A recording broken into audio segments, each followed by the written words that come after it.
Hello students, welcome back to Vignan Academy. ಇವತ್ತು ಒಂದು ಹೊಸ ಚಾಪ್ಟರ್ ನ ಶುರು ಮಾಡ್ಲಿಕ್ಕೆ ಹೊರಟಿದೀವಿ and the chapter name is atoms.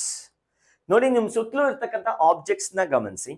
ನಿಮ್ಮ ಕೈಯಲ್ಲಿ ಇರತಕ್ಕಂತ ಮೊಬೈಲ್ ಆಗಿರಬಹುದು ಅಥವಾ ಪೆನ್ ಆಗಿರಬಹುದು, ಬುಕ್ ಆಗಿರಬಹುದು, ನಿಮ್ಮ ಮನೆ ಗೋಡೆ ಆಗಿರಬಹುದು and even ನಮ್ಮ ಬಾಡಿ ಕೂಡ ಪ್ರತಿ ಒಂದು ಆಬ್ಜೆಕ್ಟು ಮೇಡ್ ಅಪ್ ಆಗಿರೋದು ಆಟಮ್ಸ್ ಇಂದಾನೆ. ಸೊ ನಮ್ಮ ಬಾಡಿ ಆಟಮ್ಸ್ ಇಂದ ಮೇಡ್ ಅಪ್ ಆಗಿದೆಯಾ? ಎಸ್. ಹೇಗೆ ಅಂತ ಹೇಳ್ತೀನಿ, ನಮ್ಮ ಎಂಟೈರ್ ಬಾಡಿಯಲ್ಲಿ ಏನೇನಿದೆಯಪ್ಪ, 70% ಆಫ್ ವಾಟರ್ ಇದೆ. ವಾಟರ್ ಅಂದ್ರೆ ಏನು? Hydrogen atom and oxygen atom mix ಆಗಿ ವಾಟರ್ ಆಯ್ತು. ಇನ್ ಮಿಕ್ಕಿರೋ ಕಾರ್ಬೋಹೈಡ್ರೇಟ್ಸ್ ಮತ್ತೆ what is that haemoglobin, next proteins etcetera bones ಅಲ್ಲಿ ಇರ್ತಕ್ಕಂಥ ಕ್ಯಾಲ್ಸಿಯಂ, ಆಲ್ಮೋಸ್ಟ್ 100% ನಮ್ಮ ಬಾಡಿ ಮೇಡಪ್ ಆಗಿರೋದು ಆಟಮ್ಸ್ ನಿಂದ. ಅಂತ ಆಟಮ್ಸ್ ಬಗ್ಗೆ ಈ ಚಾಪ್ಟರ್ ನಲ್ಲಿ ಡಿಸ್ಕಸ್ ಮಾಡಕ್ಕೆ ಹೊರಟಿದೀವಿ. What are the basic properties, what are the basic structure of the atom and what are the some important features of the atoms ಈ ಚಾಪ್ಟರ್ ನಲ್ಲಿ ಡಿಸ್ಕಸ್ ಮಾಡ್ಲಿಕ್ಕೆ ಹೊರಟಿದೀವಿ. ಸೊ ಅದಕ್ಕೆ ಬೇಕಾಗಿರ್ತಕ್ಕಂಥ ತಯಾರಿನೂ ನಾನು ಮಾಡಿಸಿದ್ದೀನಿ. ತುಂಬಾ ಸಿಂಪಲ್ ಚಾಪ್ಟರ್, ಆಲ್ಮೋಸ್ಟ್ 3 ರಿಂದ 4 ಲೆಕ್ಚರ್ ಅಲ್ಲಿ ಮುಗಿಯುತ್ತೆ. So I try to wind it up in 3 lectures.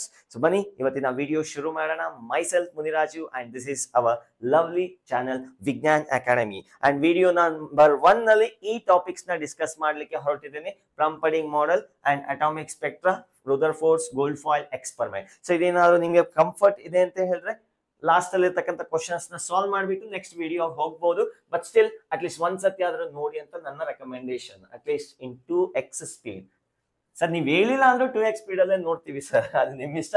So coming back, in the year 1897 a famous person, you know who is that? His name is J.J. Thomson. J.J. Thomson discovered electrons. J.J. Thomson discovered electrons. Invent ಅಲ್ಲ, discover. Already ಇದ್ದಿದ್ದನ್ನ ಇದೆ ಅಂತ ಹೇಳಿದ್ರು. Discover, invent ಅಂದ್ರೆ ready ಮಾಡೋದು. Okay, so there is a difference between invention and discovery. So atoms ಅಲ್ಲಿ electron ಅನ್ನೋ ಒಂದು ನೆಗೆಟಿವ್ ಚಾರ್ಜ್ ಇದೆ ಅಂತ J.J. ಥಾಮ್ಸನ್ ಅವರು ಹೇಳ್ತಾರೆ.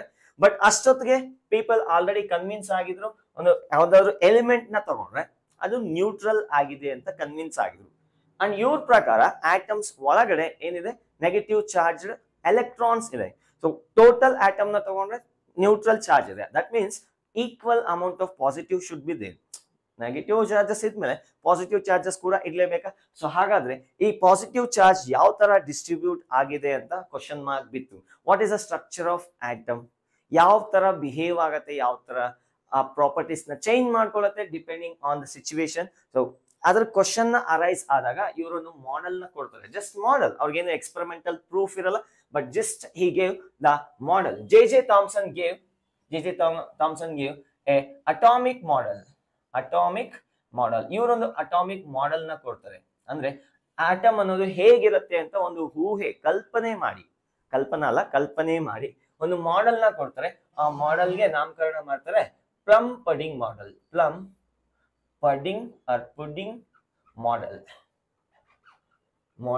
ಇದನ್ನ ವಾಟರ್ ಮಿಲನ್ ಮಾಡೆಲ್ ಅಂತಾನೂ ಕರೀತಾರೆ. ಸೊ ಏನಿದು ಪ್ಲಮ್ ಪಡಿಂಗ್ ಮಾಡೆಲ್? ಇವ್ರ ಪ್ರಕಾರ, ಯಾರು? J.J. ಥಾಮ್ಸನ್ ರವರ ಪ್ರಕಾರ ಒಂದು atom more or less spherical in nature ಇದೆ. ಎಲೆಕ್ಟ್ರಾನ್ಸ್ ಅಲ್ಲಲ್ಲಿ ಸಿಕ್ಕಾಕೊಂಡಿದೆ. ಲೈಕ್ ವಾಟರ್ ಮಿಲನ್ ಅಲ್ಲಿ ಕರ್ಬೂಜ ನೋಡಿದಿರಲ್ಲ, ಕಳೆಂಗ್ರಾನ್ ಅಲ್ಲಿ ಯಾವ ತರ ಸೀಡ್ಸ್ ಮಧ್ಯದಲ್ಲಿ ಇರುತ್ತೋ ಆ ತರ ಎಲೆಕ್ಟ್ರಾನ್ಸ್ ಮಧ್ಯದಲ್ಲಿ ಇದೆ ಅಂತ ಹೇಳ್ತಾರೆ. ಯಾರು ಹೇಳಿದ್ದು? J.J. ಥಾಮ್ಸನ್ ಅವರು ಹೇಳ್ತಾರೆ. ಮತ್ತೆ ಈ ಕೆಂಪಿಗೆ ಫ್ಲೆಶ್ ಇರತ್ತಲ್ಲ, ಅದು ಪಾಸಿಟಿವ್ ಚಾರ್ಜ್ಗೆ ಈಕ್ವಲೆಂಟ್. ಅಂದ್ರೆ ಪಾಸಿಟಿವ್ ಚಾರ್ಜ್ ಪೂರ್ತಿ ಆಟಮ್ ಅಲ್ಲಿ ಸ್ಪ್ರೆಡ್ ಆಗಿದೆ, ಅದರ ಮಧ್ಯದಲ್ಲಿ ಎಲೆಕ್ಟ್ರಾನ್ಸ್ ಸೀಡ್ಸ್ ತರ ಸಿಕ್ಕಾಕೊಂಡಿದೆ ಅಂತ ಇವ್ರು ಹೇಳ್ತಾರೆ, J.J. ಥಾಮ್ಸನ್ ಅವರು. ಈ ಮಾಡೆಲ್ಗೆ ಇನ್ನೊಂದು ಹೆಸರೇನಪ್ಪ ಅಂದ್ರೆ plum pudding model. So plum cake ನೋಡಿದ್ರ ಕ್ರಿಸ್ಮಸ್ಗೆ ನಮ್ಮ ಫ್ರೆಂಡ್ಸ್ ಎಲ್ಲ ತಂದು ಕೊಡ್ತಾರಲ್ಲ, so plum pudding cake.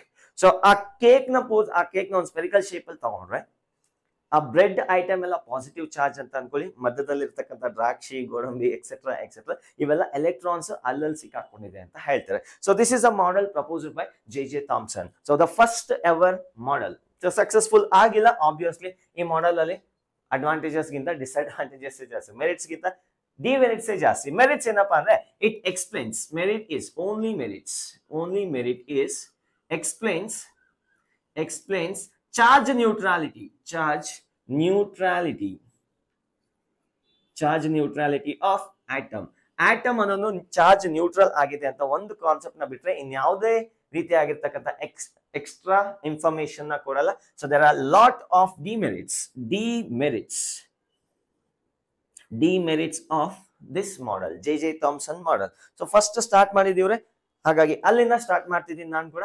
Demerits of this model. The first one is it failed to explain the stability of atom. Explain the stability of atom. So ನೋಡಪ್ಪ, already coulombs ಲಾ Discover ಆಗಿತ್ತು. Coulombs ಲಾ ಬಗ್ಗೆ already people study ಮಾಡಿದ್ರು. So ಒಂದು positive charge ಇಲ್ಲಿ ಇಟ್ಕೊಳ್ಳೋಣ, ಒಂದು negative charge ಇಲ್ಲಿ ಇಟ್ಕೊಳ್ಳೋಣ. ಎರಡು ಏನಾಗುತ್ತೆ, ಅಟ್ರಾಕ್ಟ್ ಆಗತ್ತೆ ತಾನೆ. ಸೊ ಇಲ್ಲಿ ಬನ್ನಿ, ಇಲ್ಲಿ ಸೊ ಇದೆಲ್ಲ ಪಾಸಿಟಿವ್ ಚಾರ್ಜ್ ಅಂತ ಹೇಳ್ತಿದ್ರೆ, ಇಲ್ಲಿ ನೆಗೆಟಿವ್ ಚಾರ್ಜ್ ಅಂತ ಹೇಳ್ತಿದ್ರೆ. ಸೊ ಈಗ ಪಾಸಿಟಿವ್ ಚಾರ್ಜ್ ನೆಗೆಟಿವ್ ಚಾರ್ಜ್ ಹತ್ರ ಬಂದ್ರೆ ಏನಾಗುತ್ತೆ, ಫೋರ್ಸ್ ಜಾಸ್ತಿ ಆಗುತ್ತೆ. ಇನ್ನು ಹತ್ರ ಬಂದ್ರೆ ಇನ್ನೂ ಜಾಸ್ತಿ ಫೋರ್ಸ್ ಆಗುತ್ತೆ. ಇನ್ನು ಹತ್ರ ಬಂದ್ರೆ ಫೋರ್ಸ್ ಜಾಸ್ತಿ ಆಗುತ್ತೆ. ಇಲ್ಲಿ ಪಕ್ಕದಲ್ಲೇ ಕೂತಿದೆ.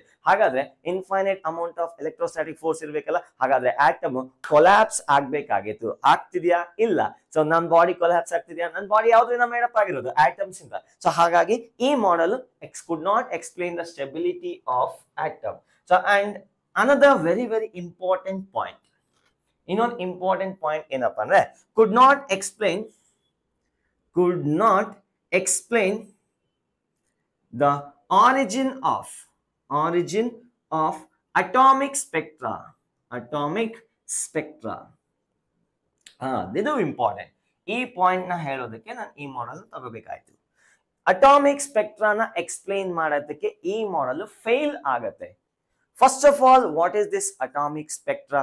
ಅದು ಯಾಕೆ ಅಷ್ಟೊಂದು ಇಂಪಾರ್ಟೆಂಟ್ ಈ ಚಾಪ್ಟರ್? ನೋಡಿ, ಈ ಚಾಪ್ಟರ್ ಪೂರ್ತಿ ಇದ್ರ ಸುತ್ತಲೇ ಸುತ್ತಾ ಇರತ್ತೆ. ಇದನ್ನ ಎಕ್ಸ್ಪ್ಲೈನ್ ಮಾಡಕ್ಕೆ ತುಂಬಾ ಜನ ಟ್ರೈ ಮಾಡ್ತಾರೆ, ಫೇಲ್ ಆಗ್ತಾರೆ. ಮತ್ತೆ ಇನ್ನೊಂದು ಮಾಡೆಲ್ ಬರುತ್ತೆ, ಅದು ಫೇಲ್ ಆಗ್ತಾರೆ. ಮತ್ತೆ ಇನ್ನೊಂದು ಮಾಡೆಲ್ ಬರುತ್ತೆ, ಅದು ಫೇಲ್ ಆಗುತ್ತೆ. ಸೊ ನಮ್ಗೆ ಆಲ್ಮೋಸ್ಟ್ 3 ಮಾಡೆಲ್ಸ್ ಕೊಟ್ಟಿದ್ದಾರೆ ನಮ್ಮ PU ಸಿಲೆಬಸ್ ಅಲ್ಲಿ. ಮುಂದೆ ಹೋಗ್ತಾ ಇನ್ನೂ ಜಾಸ್ತಿ ಮಾಡೆಲ್ಸ್ ಇದೆ. ಸೊ ನಾವು ಸ್ಟಡಿ ಮಾಡೋದೇ ಅಲ್ಟಿಮೇಟ್ ಅಲ್ಲ. ಸೊ ದ ಬೆಸ್ಟ್ ನ ಸ್ಟಡಿ ಮಾಡ್ತೀವಿ ಸೆಕೆಂಡ್ PUC ನಲ್ಲಿ. So what is this atomic spectra? So ಬನ್ನಿ, let us see what you mean by atomic spectra. Note ಮಾಡ್ಕೊಳ್ಳಿ, please make a note on this one. Yeah, atomic spectra is ready. ನಿಮ್ಮ ಈ ಕಡೆ ಕಾಣಿಸ್ತಿರ್ತಕ್ಕಂಥದ್ದು absorption ಅಲ್ಲ, emission spectra. ಈ ಕಡೆ ಕಾಣಿಸ್ತಿರ್ತಕ್ಕಂಥದ್ದು absorption spectra. So there are 2 types of atomic spectra. So ನಾನು ಅದ್ರ ಬಗ್ಗೆ ಎಕ್ಸ್ಪ್ಲೇನ್ ಮಾಡ್ಲಿಕ್ಕೆ ಹೊರಟಿದ್ದೀನಿ. ನೋಟ್ ಮಾಡ್ಕೊಂಡ್ರೆ I am going to remove.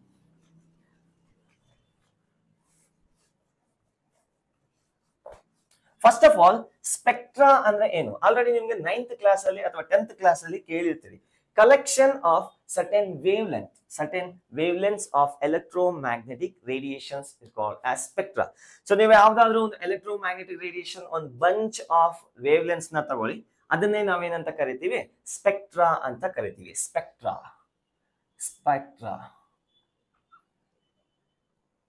It is the collection of certain wavelengths of electromagnetic wave. ಇದನ್ನೇ ನಾವು ಸ್ಪೆಕ್ಟ್ರಾ ಅಂತ ಕರಿತೀವಿ. ನೀವು 10th ಕ್ಲಾಸ್ ಅಲ್ಲಿ ಆಲ್ರೆಡಿ ಸ್ಟಡಿ ಮಾಡಿದ್ರೆ ಲೈಟ್ ಚಾಪ್ಟರ್ ನಲ್ಲಿ ವೈಟ್ ಲೈಟ್ ನ ಪಾಸ್ ಮಾಡಿದ್ರೆ ಪ್ರಿಸಮ್ ಮುಖಾಂತರ ಅಲ್ಲಿ ಹೊರಗಡೆ ಬರ್ತಕ್ಕಂಥ ಲೈಟ್ ಒಂದು ವೇವ್ ಲೆಂತ್ ಇನ್ನ ಎಲ್ಲಾ ವೇವ್ ಲೆಂತ್ ಇತ್ತು. ಅಂದ್ರೆ 350 ನ್ಯಾನೋಮೀಟರ್ ಟು 700 ನ್ಯಾನೋಮೀಟರ್ ಕಂಟಿನ್ಯೂಸ್ ಆಗಿತ್ತು. ಅಂದ್ರೆ ಒಂದು ಕಲೆಕ್ಷನ್ ಇದೆಯಲ್ಲ, ವೇವ್ ಲೆಂತ್, ಒಂದು ವೇವ್ ಲೆಂತ್ ಅಲ್ಲ, ಎರಡು ವೇವ್ ಲೆಂತ್ ಅಲ್ಲ, A set of wave lengths ಒಂದ್ ಕಡೆ ಇದ್ರೆ ಅದನ್ನ ನಾವೇನಂತ ಕರಿತೀವಿ? ಸ್ಪೆಕ್ಟ್ರಾ ಅಂತ ಕರಿತೀವಿ. ಈಗ ಬರ್ತಿರೋದು atomic spectra. What you mean by atomic spectra? Okay, ಇದರಲ್ಲಿ 2 types ಇದೆ. The first one is emission spectra. Emission spectra ಈ ಕಡೆ ಕಾಣಿಸ್ತಿದೆಯಲ್ಲ, ಇದೇ ಎಮಿಷನ್ ಸ್ಪೆಕ್ಟ್ರಾ. ಹಂಗಂದ್ರೆ ಏನು ಅಂತ ಹೇಳ್ತೀನಿ ನೋಡಿ. So this is emission spectra. ಅದ್ರ ಬಗ್ಗೆ ಡಿಸ್ಕಸ್ ಮಾಡೋಣ.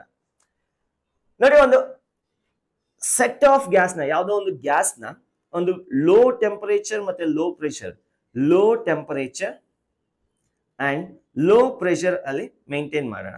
low pressure. Now let us supply electrical energy to the gas. ಯಾವ ಗ್ಯಾಸ್ ಇದು? ಹೈಡ್ರೋಜನ್ ಗ್ಯಾಸ್ ಅಂತ ಕನ್ಸಿಡರ್ ಮಾಡ್ತೀನಿ. ಈ ಚಾಪ್ಟರ್ ಪೂರ್ತಿ ಹೈಡ್ರೋಜನ್ ಗ್ಯಾಸ್ ಸುತ್ತನೆ ಸ್ಟೋರಿ ನಡೆಯೋದು. Hydrogen gas, hydrogen gas, hydrogen gas ನ ಒಂದು ಟ್ಯೂಬ್ ನಲ್ಲಿ ತಗೊಂಡು ಅದಕ್ಕೆ ಎಲೆಕ್ಟ್ರಿಕಲ್ ಎನರ್ಜಿನ ಅಥವಾ ಹೀಟ್ ಎನರ್ಜಿನ ಸಪ್ಲೈ ಮಾಡಿದ್ರೆ ಅದ್ರ ಒಳಗಡೆ ಇರ್ತಕ್ಕಂಥ ಆಟಮ್ಸ್ ಎನರ್ಜಿನ ತಗೊಂಡು ಹೊರಗಡೆಗೆ ಎಲೆಕ್ಟ್ರೋಮ್ಯಾಗ್ನೆಟಿಕ್ ರೇಡಿಯೇಷನ್ಸ್ ನ ಬಿಡುತ್ತೆ. ಅರೆ ಇಟ್ ಇಸ್ ನಾರ್ಮಲ್. ಸೊ ನೀವು ಬೇಕಾದ್ರೆ ಕಬ್ಬಿಣದ ಸೂದಿನ ಸ್ಟವ್ ಮೇಲೆ ಇಟ್ಟಿದ್ರೆ ಈ ಕಡೆ ತೆಗೆದ ಕೆಂಪಾಗ್ತಾ ಇರುತ್ತೆ. It is emitting electromagnetic radiation. ಅದ್ರ ಮುಖಾಂತರ ಎಲೆಕ್ಟ್ರೋಮ್ಯಾಗ್ನೆಟಿಕ್ ರೇಡಿಯೇಷನ್ಸ್ ಬರ್ತಿರತ್ತೆ. ಸೊ ಹಾಗಾಗಿ ಅದೇ ತರ ಇದು ಕೂಡ ಅಷ್ಟೇ, ಎನರ್ಜಿನ ಕೊಟ್ರೆ ಎಲೆಕ್ಟ್ರೋಮ್ಯಾಗ್ನೆಟಿಕ್ ರೇಡಿಯೇಷನ್ಸ್ ನ ಆಚೆ ತಳ್ಳುತ್ತೆ, ಎಲೆಕ್ಟ್ರೋಮ್ಯಾಗ್ನೆಟಿಕ್ ವೇವ್ಸ್. ಈ ಬಂದಿರತಕ್ಕಂಥ ಎಲೆಕ್ಟ್ರೋಮ್ಯಾಗ್ನೆಟಿಕ್ ವೇವ್ಸ್ ನ ನಾವೇನಾದ್ರೂ ಡಿಫ್ರಾಕ್ಷನ್ ಗ್ರೇಟಿಂಗ್ ಅಲ್ಲಿ ಕಳಿಸಿದ್ರೆ, ಸರ್ ಡಿಫ್ರಾಕ್ಷನ್ ಗ್ರೇಟಿಂಗ್ ಏನ್ ಸರ್ ಇದು? ನಿಮ್ ಸಿಲೆಬಸ್ ಅಲ್ಲಿ ಇಲ್ಲ, but still I will tell you. ಈಗ ಒಂದು ಸೆಟ್ ಆಫ್ ವೇವ್ಲೆನ್ಸ್ ನ ಕಳಿಸಿದ್ರೆ ಅದು ಸಪರೇಟ್ ಮಾಡುತ್ತೆ. ಯಾವ ಸಪರೇಟ್ ನ according to the order separate ಮಾಡುತ್ತೆ. So it is nothing but a grating, diffraction grating ಅಂತ ಕರಿತೀವಿ. ಸೊ ಇದ್ರ ಬಗ್ಗೆ ಜಾಸ್ತಿ ಡೀಟೇಲ್ಸ್ ಏನ್ ಬೇಕಿಲ್ಲ. ಡಿಫ್ರಾಕ್ಷನ್ ಗ್ರೇಟಿಂಗ್ ಅಂದ್ರೆ ಬಂದಿರತಕ್ಕಂಥ ವೇವ್ಲೆನ್ಸ್ ನ ಸಪರೇಟ್ ಮಾಡಿ ಒಂದೊಂದು ವೇವ್ಲೆನ್ಸ್ ನ ಒಂದೊಂದ್ ಕಡೆ ಕಳಿಸುತ್ತೆ. ಈ ತರ ಹೈಡ್ರೋಜನ್ ಗ್ಯಾಸ್ ಇಂದ ಬಂದಿರತಕ್ಕಂಥ ಎಲೆಕ್ಟ್ರೋಮ್ಯಾಗ್ನೆಟಿಕ್ ರೇಸ್ ನ ನಾವು ಗ್ರೇಟಿಂಗ್ ಮುಖಾಂತರ ಕಳಿಸಿದ್ರೆ ಅದ್ರಲ್ಲಿ ಇರ್ತಕ್ಕಂಥ ವೇವ್ಲೆನ್ಸ್ ಎಲ್ಲ ಸಪರೇಟ್ ಆಗಿ ಕಾಣುತ್ತೆ. So like what you are seeing on the screen. ನಿಮ್ ಸ್ಕ್ರೀನ್ ಮೇಲೆ ಕಾಣಿಸ್ತಿದೆಯಲ್ಲ, ಈ ತರ ಇಷ್ಟು ವೇವ್ಲೆನ್ಸ್ ಮಾತ್ರ ಕಾಣುತ್ತೆ. ಅಂದ್ರೆ ಈ ಇಲ್ಲಿರ್ತಕ್ಕಂಥ ಫಸ್ಟ್ ಲೈನು, ಆಮೇಲೆ ಇಲ್ಲಿರ್ತಕ್ಕಂಥ ಸೆಕೆಂಡ್ ಲೈನು, ಥರ್ಡ್, ಫೋರ್ತ್ ಇನ್ನೂ ಇದೆ, ಡೌನ್ ಸೈಡ್ ಇದೆ, ಮೇಲೇನು ಇದೆ. ಅವನ್ನೆಲ್ಲ ನಮ್ಗೆಲ್ಲ ಕಣ್ಣಿಗೆ ಕಾಣಲ್ಲ. ಇವಳನ್ನೇ ನಾವು ವಿಸಿಬಲ್ ರೇಸ್ ಅಂತ ಕರಿತೀವಿ. ಇಷ್ಟು ಮಾತ್ರ ಎಮಿಟ್ ಆಗ್ತಾ ಇರುತ್ತೆ.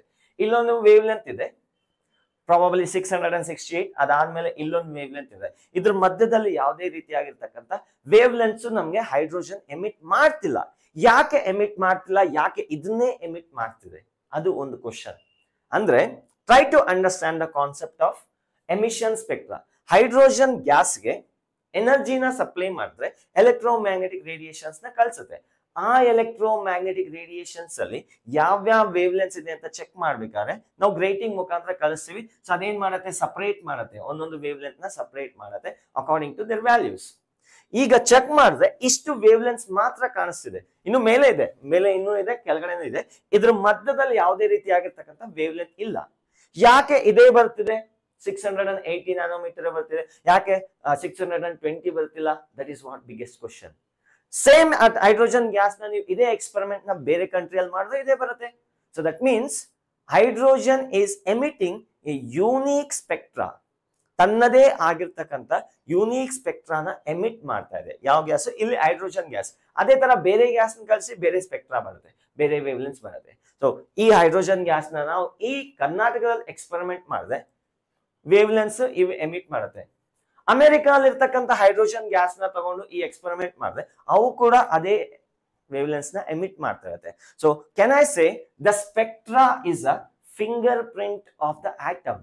ನಾವು ಸ್ಪೆಕ್ಟ್ರಾ ನೋಡಿ ಹೇಳ್ಬೋದು ಅದನ್ನ ಎಮಿಟ್ ಮಾಡ್ತಾ ಇರ್ತಕ್ಕಂಥ ಗ್ಯಾಸ್ ಯಾವುದು ಅಂತ. Trying to follow what I am saying. Signature ಅಂದ್ರೆ ಏನಪ್ಪಾ? ಹೆಸರು ಬರೆಯೋದಲ್ಲ ಸಿಗ್ನೇಚರ್ ಅಂದ್ರೆ.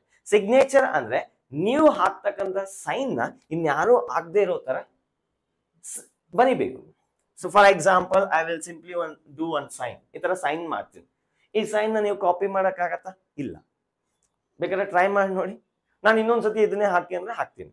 So it's very difficult. ಅದೇ ತರ ಇಲ್ಲಿರ್ತಕ್ಕಂಥ ಗ್ಯಾಸಸ್ ತನ್ನದೇ ಆಗಿರ್ತಕ್ಕಂಥ ವಿಶಿಷ್ಟವಾದಂತ ಒಂದು ಸೆಟ್ ಆಫ್ ವೇವ್ ಲೆಂತ್ ನ ಎಮಿಟ್ ಮಾಡುತ್ತೆ.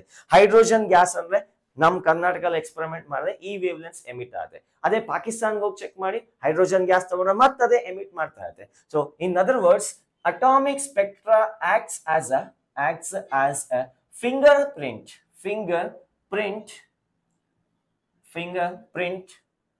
of atom ಅಥವಾ signature of atom. Finger print ಅಂದ್ರೆ ಒಬ್ಬೊಬ್ಬ ಮನುಷ್ಯನಿಗೂ ಒಬ್ಬೊಬ್ಬ ಯೂನಿಕ್ ಆಗಿರುತ್ತೆ ಫಿಂಗರ್ ಪ್ರಿಂಟ್ ಪ್ಯಾಟರ್ನ್. ಅದೇ ತರ ಒಂದೊಂದು ಕ್ಯಾಟಗರಿ ಆಫ್ ಗ್ಯಾಸಸ್ಗೂ ತನ್ನದೇ ಆಗಿರ್ತಕ್ಕಂಥ ವೇವ್ ಲೆನ್ಸ್ ಎಮಿಟ್ ಮಾಡೋ ಪ್ರಾಪರ್ಟಿ ಇರುತ್ತೆ. ಸೊ ಈ ಕಲೆಕ್ಷನ್ ಆಫ್ ವೇವ್ ಲೆನ್ಸ್ ನಾವೇನಂತ ಕರಿತೀವಿ? This is called as emission spectra. So ಎನರ್ಜಿನ ಸಪ್ಲೈ ಮಾಡಿದೆ, ರೇಡಿಯೇಷನ್ ಎಮಿಟ್ ಮಾಡುತ್ತೆ, ಆ ಎಮಿಟ್ ಮಾಡಿರ್ತಕ್ಕಂಥ ರೇಡಿಯೇಷನ್ ನ ಸಪರೇಟ್ ಮಾಡಿ ನೋಡಿದೆ, ಇವೇ ವೇವ್ ಲೆಂತ್ಸ್ ಬರ್ತಾ ಇರುತ್ತೆ. ಅರ್ಥ ಆಗ್ತಿದ್ಯಾ? That is about emission spectra. So ಈಗ ಅಬ್ಸಾರ್ಪ್ಷನ್ ಸ್ಪೆಕ್ಟ್ರಾ ಬಗ್ಗೆ ನೋಡೋಣ. Just reverse. ಇಲ್ಲಿ ಒಂದು ಕ್ವಶನ್ ಯಾಕಪ್ಪ ಅಂದ್ರೆ, ಯಾಕೆ ಇದೇ ವೇವ್ ಲೆಂತ್ ಬರ್ತಿದೆ, ಇದ್ರ ಪಕ್ಕದಲ್ಲಿ ಇರ್ತಕ್ಕಂಥ ವೇವ್ ಲೆಂತ್ ಯಾಕೆ ಬರ್ತಿಲ್ಲ, ಇದ್ರ ಪಕ್ಕದಲ್ಲಿ ಇರ್ತಕ್ಕಂಥ ಇನ್ನೊಂದು ವೇವ್ ಲೆಂತ್ ಯಾಕೆ ಬರ್ತಿಲ್ಲ, ಇದು ಬರ್ತಿದೆ, ಇದ್ರ ನಡುವೆ ಇವೆರಡು ನಡುವೆ ಬೇರೆ ಯಾವುದೂ ವೇವ್ ಲೆಂತ್ ಇಲ್ಲ. That is what the biggest question.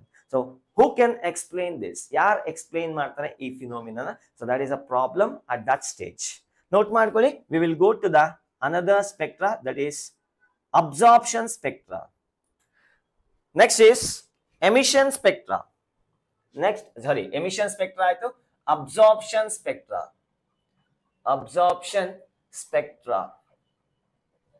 Sir ಏನಿದು ಅಬ್ಸಾರ್ಪ್ಷನ್ spectra?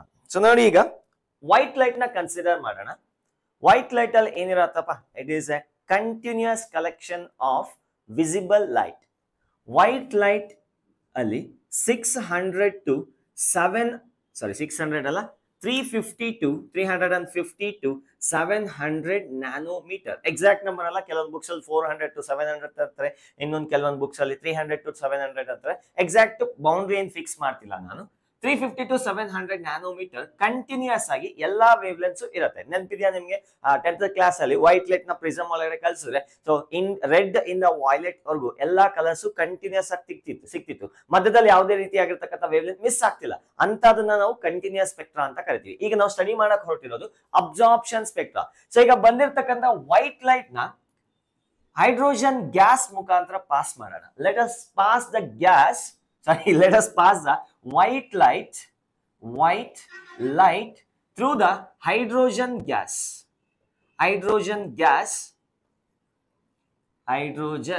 gas maintained at low temperature and low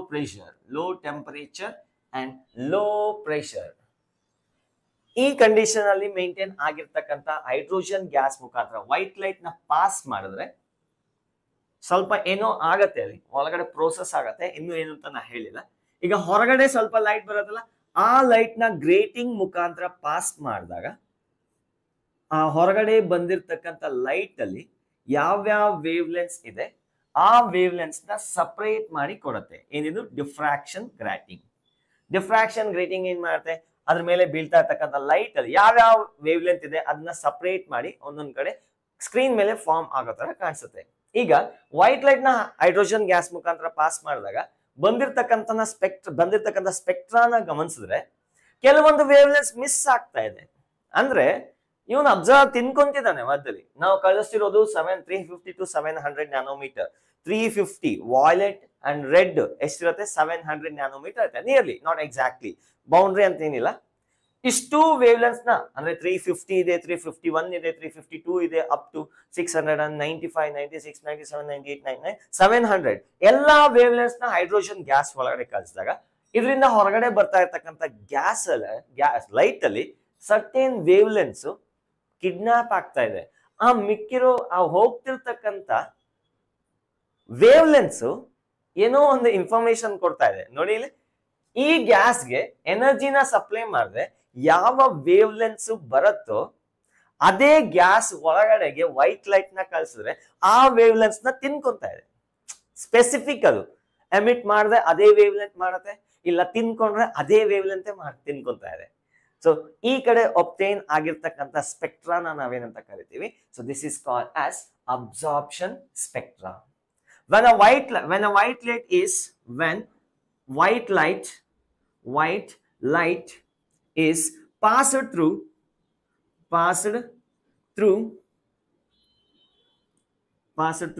hydrogen gas maintained at low temperature and low pressure, the output spectra is found with missing certain wavelengths.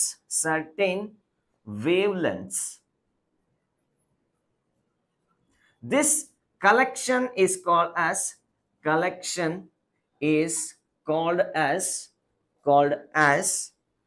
absorption spectra. Absorption spectra of hydrogen gas.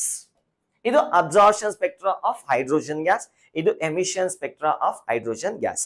Summary ಇಷ್ಟೇ, hydrogen ಗ್ಯಾಸ್ಗೆ ನಾನೇ hydrogen gas ಅಂತ ಅನ್ಕೊಳ್ಳಿ, ನನಗೆ ಎನರ್ಜಿನ ಕೊಟ್ರೆ ನಾನು ಯಾರು hydrogen gas, ಎನರ್ಜಿನ ಕೊಟ್ರೆ ನಾನು ಎಕ್ಸೆಸ್ ಎನರ್ಜಿನ ಎಮಿಟ್ ಮಾಡ್ತೀನಿ. ಯಾವ ಫಾರ್ಮ್ ಅಲ್ಲಿ? Electromagnetic wave. ಎಲ್ಲಾ ಎಲೆಕ್ಟ್ರೋಮ್ಯಾಗ್ನೆಟಿಕ್ ವೇವ್ಸ್ ಎಮಿಟ್ ಮಾಡ್ತೀನ? ಇಲ್ಲ. ಸೊ ಕೆಲವೊಂದು ವೇವ್ ಲೆನ್ಸ್ ಮಾತ್ರ ಎಮಿಟ್ ಮಾಡ್ತೀನಿ. ಸೊ ಆ ವೇವ್ ಲೆನ್ಸ್ ನ ಒಂದ್ ಕಡೆ ಜೋಡ್ಸ್ ಇಟ್ರೆ, ನೀಟಾಗಿ ಕೆಟಲಾಗ್ ಮಾಡಿಟ್ರೆ ಅದನ್ನೇ ನಾವು ಎಮಿಷನ್ ಸ್ಪೆಕ್ಟ್ರಾ ಅಂತ ಕರಿತೀವಿ. ಈಗ ಅದೇ ಹೈಡ್ರೋಜನ್ ಗ್ಯಾಸ್ಗೆ ಹಿಂದ್ಗಡೆಯಿಂದ ವೈಟ್ ಲೈಟ್ ನ ಹಾಕಿದ್ರೆ ಸರ್ಟೇನ್ ವೇವ್ ಲೆನ್ಸ್ ನಾನು ಒಳಗಡೆ ಬಚ್ಚಿಕೊಂತೀನಿ ಅಥವಾ ತಿನ್ಕೊಂತೀನಿ, ಇನ್ ಮಿಕ್ಕಿರೋ ವೇವ್ ಲೆನ್ಸ್ ಬೇಡ ಅಂತ ಬಿಸಾಕ್ತೀನಿ. ಸೊ ಇಲ್ಲಿ ಯಾವ್ಯಾವ ವೇವ್ ಲೆನ್ಸ್ ಬರ್ತಿದ್ಯೋ ಅದೇ ವೇವ್ ಲೆನ್ಸ್ ನಾನು ತಿನ್ಕೊಂತಿದ್ದೀನಿ, ಮಿಕ್ಕಿದ್ನೆಲ್ಲ ಎಮಿಟ್ ಮಾಡ್ತಾರೆ. So this is the absorption spectra, this is the emit spectra. ಅಂದ್ರೆ ಈ ಮಿಸ್ ಆಗಿರೋದು ಮಾತ್ರ ತಿನ್ಕೊಂತಾ ಇದೀನಿ, ಇನ್ ಮಿಕ್ಕಿರೋದೆಲ್ಲ ಹಾಗೆ ಹೋಗೋದಕ್ಕೆ ಅಲೋ ಮಾಡ್ತಾ ಇದೀನಿ. So this is absorption spectra. ಅರ್ಥ ಆಯ್ತು ಅಂತ ಅನ್ಕೊಂತೀನಿ, ನೋಟ್ ಮಾಡ್ಕೊಳ್ಳಿ. We will go to the next topic. Later Rutherford ಬರ್ತಾನೆ. Who is Rutherford? By the way, J Thomson ನ ಸ್ಟೂಡೆಂಟ್ ರುದರ್ಫೋರ್ಡ್ ಆಗಿರ್ತಾನೆ. ಜೆ ಥಾಮ್ಸನ್ ಹೇಗೂ ಎಕ್ಸ್ಪೆರಿಮೆಂಟ್ ಜೆ ಥಾಮ್ಸನ್ ಒಂದು ಮಾಡೆಲ್ ನ ಕೊಡ್ತಾನೆ. ಆ ಮಾಡೆಲ್ ಫೇಲ್ ಆಯ್ತು. ಯಾಕೆ ಫೇಲ್ ಆಯ್ತು? ಎರಡು ರೀಸನ್ ಕೊಟ್ಟೆ, ಸ್ಟ್ರಾಂಗ್ ರೀಸನ್. ಇನ್ನು ಬೇಜಾನ್ ರೀಸನ್ಸ್ ಇದೆ. ಒಂದು, it could not explain the stability of the atom. Stability explain ಮಾಡಕ್ಕಾಗಿಲ್ಲ. ಇನ್ನೊಂದು, it could not explain the origin of atomic spectra. So absorption spectra ಮತ್ತೆ emission spectra ಯಾಕೆ ಪರ್ಟಿಕ್ಯುಲರ್ ಆಗಿ ಅದೇ ಬರ್ತಿದೆ ಅಂತ ಎಕ್ಸ್ಪ್ಲೈನ್ ಮಾಡಕ್ಕಾಗಿಲ್ಲ. ಸೊ ಹಾಗಾಗಿ ಆ ಮಾಡೆಲ್ ನ ಅಕ್ಸೆಪ್ಟ್ ಮಾಡ್ಕೊಳಕ್ ಆಗಲ್ಲ. ಸೊ ಹಾಗಾದ್ರೆ ಇನ್ನೊಂದು ಹೊಸ ಮಾಡೆಲ್ ನ ಹುಡುಕ್ಬೇಕಲ್ಲ, ಆ ಆನ್ಸರ್ ಕೊಡೋದಕ್ಕೆ ಇನ್ನೊಬ್ಬ ಬರ್ತಾನೆ, ದಟ್ ಈಸ್ ರುದರ್ಫೋರ್ಡ್. ಯಾರಿದು Rutherford? He is a student of J Thomson. J Thomson student ಆಗಿರ್ತಾನೆ. ಇವರೊಂದು ಐಡಿಯಾ ಯೋಚನೆ ಮಾಡ್ತಾರೆ, ಆಟಮ್ ಸ್ಟ್ರಕ್ಚರ್ ನ ರಿವೀಲ್ ಮಾಡ್ಬೇಕಾದ್ರೆ ಒಂದು ಎಕ್ಸ್ಪೆರಿಮೆಂಟ್ ಮಾಡಿ ಅಂತ ಅವ್ರ ಸ್ಟೂಡೆಂಟ್ ಆಗಿರ್ತಕ್ಕಂಥ ಗೈಗರ್ ಅಂಡ್ ಮಾರ್ಸ್ಡನ್ ಅವ್ರಿಗೆ ಸಜೆಸ್ಟ್ ಮಾಡ್ತಾರೆ. ಗೈಗರ್ ಅಂಡ್ ಮಾರ್ಸ್ಡನ್. ಸೊ ಇವ್ರಿಗೆ ಇನ್ನು ಗ್ರಾಜುಯೇಷನ್ ಕೂಡ ಆಗಿರಲ್ಲ, ಅವಾಗ ಈ ಎಕ್ಸ್ಪೆರಿಮೆಂಟ್ ನ ಮಾಡ್ತಾರೆ. ಆಕ್ಚುಲಿ ಸಜೆಸ್ಟ್ ಮಾಡಿದ್ದು ರುದರ್ಫೋರ್ಡ್, ಎಕ್ಸ್ಪೆರಿಮೆಂಟ್ ನ ಮಾಡಿದ್ದು ಗೈಗರ್ ಅಂಡ್ ಮಾರ್ಸ್ಡನ್. ಈ ಎಕ್ಸ್ಪೆರಿಮೆಂಟ್ ಮುಖಾಂತರ ನಮ್ಗೆ ಗೊತ್ತಾಗತ್ತೆ ಆಟಮ್ ಸ್ಟ್ರಕ್ಚರ್ ಯಾವ ತರ ಇದೆ, ಆಟಮ್ ಅಲ್ಲಿ ಏನೇನ್ ಇರೋ ಚಾನ್ಸಸ್ ಇದೆ ಅಂತ. ಈ ಕಂಪ್ಲೀಟ್ ಎಕ್ಸ್ಪೆರಿಮೆಂಟ್ ಆದ್ಮೇಲೆ ನಿಮ್ಗೆ ಒಂದು ಐಡಿಯಾ ಬರುತ್ತೆ. So what are these experimental facts? So ಬನ್ನಿ ನೋಡೋಣ. ಅಂಡ್ ಈ ಎಕ್ಸ್ಪೆರಿಮೆಂಟ್ ಗೆ ನೇಮ್ ಕೊಟ್ಟಿದ್ದಾರೆ, that is gold foil experiment. ನೆನಪಾಯ್ತಾ? Gold foil experiment. ಕೆಲವೊಂದು ಬುಕ್ಸ್ ಅಲ್ಲಿ ಗೈಗರ್ ಅಂಡ್ ಮಾರ್ಸ್ಡನ್ ಎಕ್ಸ್ಪೆರಿಮೆಂಟ್ ಅಂತ ಕರೀತಾರೆ, ಕೆಲವೊಂದು ಬುಕ್ಸ್ ಅಲ್ಲಿ ರುದರ್ಫೋರ್ಡ್ ಗೋಲ್ಡ್ ಫಾಯಿಲ್ ಎಕ್ಸ್ಪೆರಿಮೆಂಟ್ ಅಂತಾನು ಕರೀತಾರೆ. Whatever it is, same story, same summary. ಬನ್ನಿ, what is this gold foil experiment? ಯಾರು ಸಜೆಸ್ಟ್ ಮಾಡಿದ್ದು? ರುದರ್ಫೋರ್ಡ್. ಮಾಡಿದ ಯಾರು? Geiger and Marsden. ಇವ್ರ ಐಡಿಯಾ ಏನಪ್ಪಾ ಅಂದ್ರೆ, ಫೈನಲಿ ಆಟಮ್ ಸ್ಟ್ರಕ್ಚರ್ ನ ರಿವೀಲ್ ಮಾಡ್ಬೇಕು. ಅಂದ್ರೆ ಸುಮ್ನೆ ಹೇಳೋದಲ್ಲ, ಆಟಮ್ ಈ ತರ ಲಡ್ಡು ತರ ಇದೆ ಅಥವಾ ಕಡುಬು ತರ ಇದೆ ಅಂತ ಹೇಳಿದ್ರೆ ನಂಬಲ್ಲ. ಅದಕ್ಕೆ ಎಕ್ಸ್ಪೆರಿಮೆಂಟಲ್ ಪ್ರೂಫ್ಸ್ ನ ಕೊಡ್ಬೇಕು. ಆ ಪ್ರೂಫ್ಸ್ ನ ಕೊಡೋ ಪ್ರಯತ್ನನೇ Rutherford gold foil experiment. Gold foil experiment ಕಾಣಿಸ್ತಿದ್ಯಾ? Gold foil experiment. ಬನ್ನಿ ಗೋಲ್ಡ್ ಫಾಯಿಲ್ ಎಕ್ಸ್ಪೆರಿಮೆಂಟ್ ನ ಸ್ಟಡಿ ಮಾಡೋಣ. First of all, alpha particle ಅಂದ್ರೆ ಏನು ಅಂತ ತಿಳ್ಕೊಬೇಕಾಗತ್ತೆ. If you know issue. ಗೊತ್ತಿಲ್ಲ ಅಂದ್ರೆ ಹೇಳ್ತೀನಿ ನೋಡಿ. ಆಲ್ಫಾ ಪಾರ್ಟಿಕಲ್ ಅಂದ್ರೆ it is nothing but helium nucleus.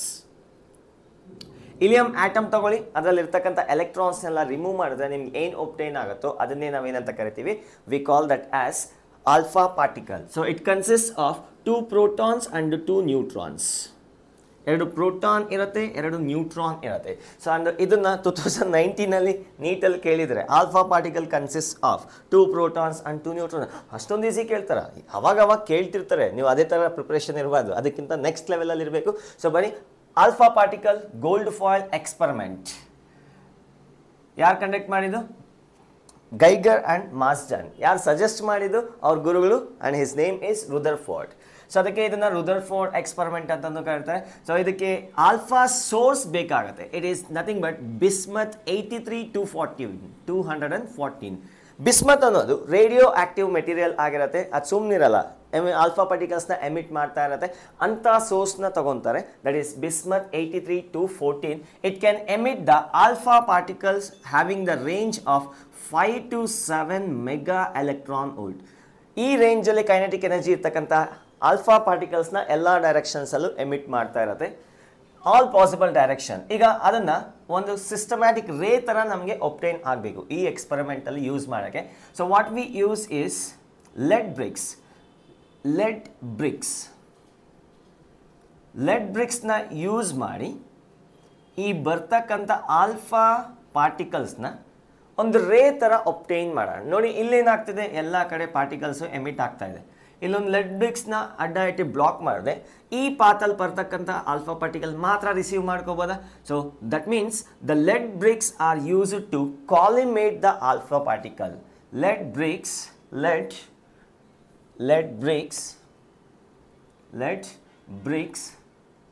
used to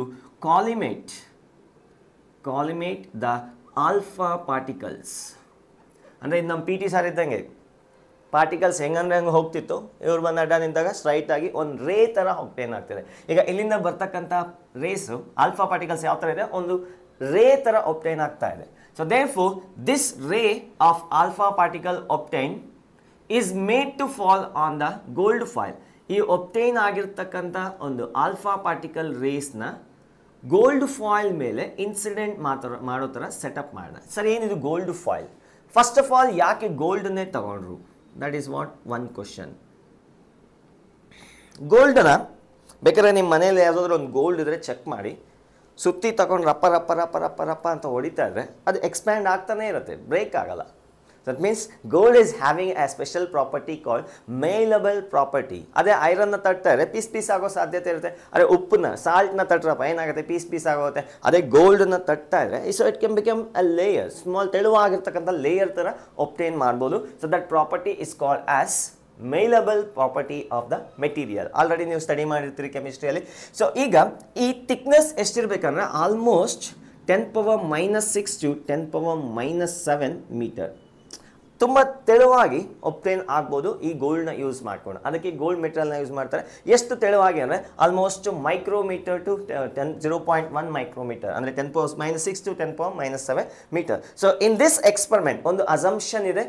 ಏನಪ್ಪ ಅದು ಅಸಂಪ್ಷನ್ ಅಂದರೆ, ಈ ಒಬ್ಟೈನ್ ಆಗಿರ್ತಕ್ಕಂಥ ಗೋಲ್ಡ್ ಫಾಯಿಲ್, ಅಂದರೆ ಗೋಲ್ಡ್ ನಿಮ್ಮ ಅಲ್ಯೂಮಿನಿಯಂ ಪೇಪರ್ ಮಾಡ್ತಾರಲ್ಲ ಅದೇ ಥರ ಒಂದು ಗೋಲ್ಡಿಂದ ಮಾಡಿರ್ತಕ್ಕಂಥ ಒಂದು ಲೇಯರ್ ಅಂತ ಅಂದ್ಕೊಳ್ಳಿ.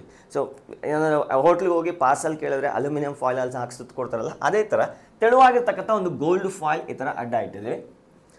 ಆ ಫಾಯಿಲ್ ಥಿಕ್ನೆಸ್ ಎಷ್ಟಿದೆಯಪ್ಪ ಅಂದರೆ it is almost 10⁻⁻6 to 10⁻⁻7 metre. And we are assuming monoatomic layer. ಇದು ಮೋನೋ ಅಟಾಮಿಕ್ ಲೇಯರ್ ಅಂತ ಅಸ್ಯೂಮ್ ಮಾಡ್ಕೊತೀನಿ. Atomic layer, let us assume the gold foil is having only single atom in the layer. ಅಂದರೆ ಇಲ್ಲೊಂದು atom, ಇಲ್ಲೊಂದು atom, ಇಲ್ಲೊಂದು atom, ಇಲ್ಲೊಂದು ಈ ಥರ ಲೇಯರ್, ಸಿಂಗಲ್ ಅಟಾಮಿಕ್ ಲೇಯರ್ ಇದೆ ಅಂತ ಅಸ್ಯೂಮ್ ಮಾಡ್ಕೊತೀನಿ.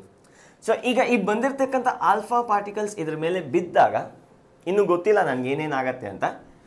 It may go in this direction, this direction, this direction, this direction, ಎಲ್ಲಾದರೂ ಹೋಗ್ಬೋದು. ಸ್ಕ್ಯಾಟರ್ ಆಗತ್ತೆ ಅಂತ ಹೇಳ್ತೀನಿ. Let us assume the alpha particles falling on the gold foil are scattered. Scatter ಆಗತ್ತೆ.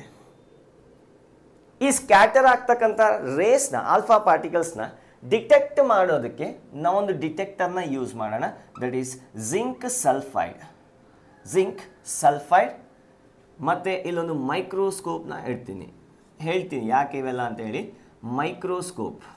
Microscope R detector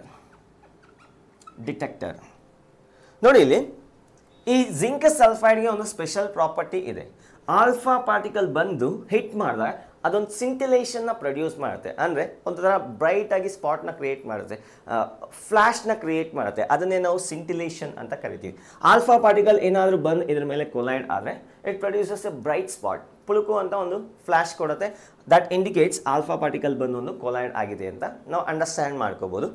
and ಅದನ್ನು ನೋಡೋದಕ್ಕೆ we have to use a microscope and it is also called detector. ನೋಡಿ ಇಲ್ಲಿ ಹೀಗೆ ಬರ್ತಕ್ಕಂಥ rays it can go in any other way.